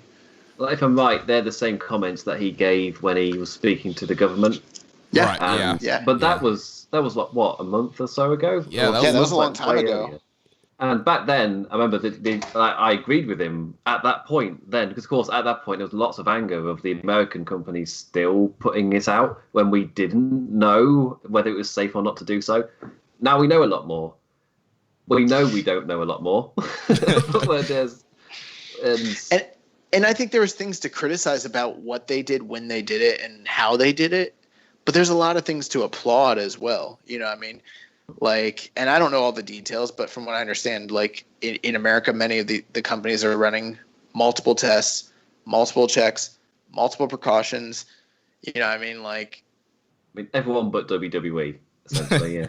I think that, well, there are some things WWE has done good and some things they haven't done right. Like, I don't think they're doing the tests correctly, but they're not for a long time, they weren't keeping everybody in the building together. Like, you'd only come in when it was your match and then you'd leave immediately. They were disinfecting in between stuff. Like, so I don't know. Like, and at the end of the day, the reason these companies were still running is because they were obligated to, because if they didn't, then they, aside from WWE, and actually even WWE, all of them, they had to run for the viability of their companies. Otherwise, they might not be a company. Exactly. They had to. Like, they didn't have, the choice. And so every situation is unique. And anyone who wants to pretend like the situations weren't unique and that they're not all fluid and different is kind of kidding themselves. I think the fluid thing's the kind of important thing with Tanahashi's reiteration of the comments, where, like, just if you said that within this past week or so, that's a little bit more, well, that kind of possibly needed reassessment because so much has changed. And it changes so quickly as well. Like, we're talking like from one day to the next, never mind weeks or months. I think, again, you haven't heard anything from this podcast other than us praising New Japan for how they've handled it. And we're going to remain to staying the same. And I'm not saying that anything about what they've done is disingenuous at all, but I question, had they been put in the same position as AEW or WWE, that they wouldn't have gone ahead and done the same thing. Because if the survival of the company depends on a TV deal that you have to fulfill a contractual obligation to, do you think New Japan really wouldn't be running all these months?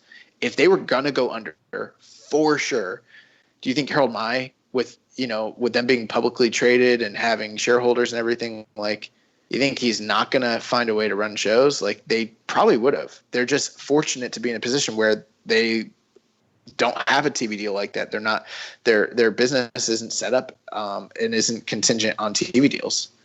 So they were fortunate enough to not have to do that. But I question whether and I don't know the answer to that. Maybe they do let the company go out of business in the name of safety, but I doubt it. Yeah, I don't think anyone does that. No one does that. So I think New Japan they can do what Tanahashi's talking about, but to say all of wrestling, I think that's the main issue I've got. Yeah, not every company can, but New Japan. Big Japan's doing freaking GoFundMe pages. There's no way that these companies could do what New Japan's doing. It's just not realistic. Yeah, I agree with both of you guys, and obviously, yeah, your Big Japans, your Noahs, your All Japans, your Dragon Gates, DDT, Stardom, all those promotions that they got to run when they get to go ahead to run. So, God, and who knows when these companies, even if when they can run, if they can even turn a profit. Like, I guarantee you, some of these companies are going out of business. Well, Japan's pretty health conscious, like, especially as a community. I'm going from reports from friends who live there, where, like, whenever there's a cold or anything, there's quite a big kind of, I won't say freak out, but they like to keep on top of it, make sure you're going out with your mask, keeping safe. Like, obviously to us, like, the UK is pretty similar to America, where that doesn't happen. Well, like, some of these companies, if you just think about it, like, they already aren't pulling the strongest numbers in some cases. And then, with the health scare that's happened, who knows if people even want to come back out. And then when they can come back out, they're going to be running at not full capacity. We're talking like 25% capacity or something. Will they even be able to turn a profit when everything's said and done, after they've paid the talent, after the travel expenses, booking? Like, I don't know how these companies are going to make money going forward. I'm concerned about New Japan as well when they start to run shows. Like, when will they? Their earning reports are not going to be good this year, and I mean that, and that's besides the point. But I'm just wondering, like, if it's not going to be good for them, how are small companies going to be when this is all said and done? Like, there's going to be casualties for sure. Yeah, and we've already seen some companies go out of business. So yeah. Yeah, so hopefully, somehow, some way, the small guys find a way to keep on pushing through, and hopefully New Japan will be back, hopefully maybe next month with some empty arena stuff. And nice. So that's gonna wrap things up for the news. Imp, thanks so much for joining us, staying up late for us here in the U.S. So go ahead and tell listeners where they can find you online, plug your podcast, your columns, your blogs, all the stuff that you're doing in the wrestling media world. Well, the birds are tweeting at me through the window, so I'll start with Twitter. You can follow me on Twitter at the damn Impercat. That's damn as in damn. I need to find a new way of doing that. Hey, it works for Farouk. Well, works for Farouk, but I shouldn't be allowed to. And you can read my columns whenever I post them on Lords of Pain, or the rebranded as WrestlingHeadlines.com. But you type in Laws of Pain, it comes up anyway, so I can plug it. It's fine. It redirects. I am also live every Thursday on Laws of Pain Radio, covering whatever I talk about in the week. Most often, like little insider, most often come my show on a Thursday. I have got no idea what I'm going to talk about because I've not watched any wrestling. Then I force myself to Photoshop an image, and that's when I come up with the idea. So yeah, it was like literally like last minute I come up with ideas. But I'm live every Thursday at 7 EST, midnight GMT, and I'll talk about something. I can't tell you what I'm going to talk about this Thursday because of what I've just said. I've got no idea until the day. I do Laws of Pain Radio Aftershock as well, where we're live after all the pay-per-views, be it New Japan, AEW, WWE. I'll be live after all of them. Not decided whether I'm going to be live after TakeOver yet for NXT because I like my sleep. I'm still recovering from Double or Nothing. I'm not. And then it's bloody Backlash with the greatest match in the world on the week afterwards. So it's the greatest match in history. Greatest match we will have ever seen in our lives, and it won't end in 5 seconds after an RKO and a bring round. No, it's going to be fine. It'll be the greatest match you've ever seen. Hugh Jackman will walk down and they will sing the song to their faces about how it's the greatest match in history. And there's enough shitting on WWE. So I'll be live afterwards. I can shit on them then. I can hold it in. I'll be live afterwards then. Hopefully there's been some New Japan. There'll be some New Japan kind of news, maybe, even if it is like G1 Climax. There's announcements that it'll be running, but in like a closed arena kind of situation or something. I've thought when I've been looking at it that the New Japan style could translate to the MTV arenas a lot better than like WWE's. Because WWE's is very sports entertaining. You do a move, you go ta-da, and pose for the audience. Yeah. And compared to New Japan, where it's so sports based, where the competition is mostly what's important, and AEW, which is like in between the two, has done really well. So I kind of feel like New Japan, it might translate, apart from Tanahashi's air guitar, as I brought up earlier. That would just be weird, and I'm really looking forward to when he has to do that. It's just close. But yeah, aside from that, pleasure to come on. Really enjoyed talking about New Japan. It was a pleasure just watching New Japan again. just to jump back into that world and remind myself how much I love it. Everything from the mental 20 counts to the like stiff as hell Shibata wrestling. It was an awesome trip back through time. So thank you for having me on. No problem, man. One of our favorite guests, and we'll definitely have you back on sometime in the future. And that's going to wrap things up for this week. So next week, we'll be back with Sir Sam from LOP. And the poll theme is Best IC Champion. So go out and get your vote. The poll will be up on our Twitter account at KI StrongStyle at 12 Eastern Time on Tuesday, June 2nd. So go to the Twitter account, get your voices heard, and vote for which Best IC champ you want us to talk about next week. So if you enjoy, Goto. Yeah. If you enjoyed today's show, please consider making a donation by visiting socialsuplex.com/donate. Click on the donate button under the Keeping It Strong Style logo. Make sure you connect with us on social media. On Twitter, we're at KI Strong Style. I'm at Jeremy L. Donovan. You can also follow us at Social Suplex. On Facebook, we're facebook.com/socialsuplex.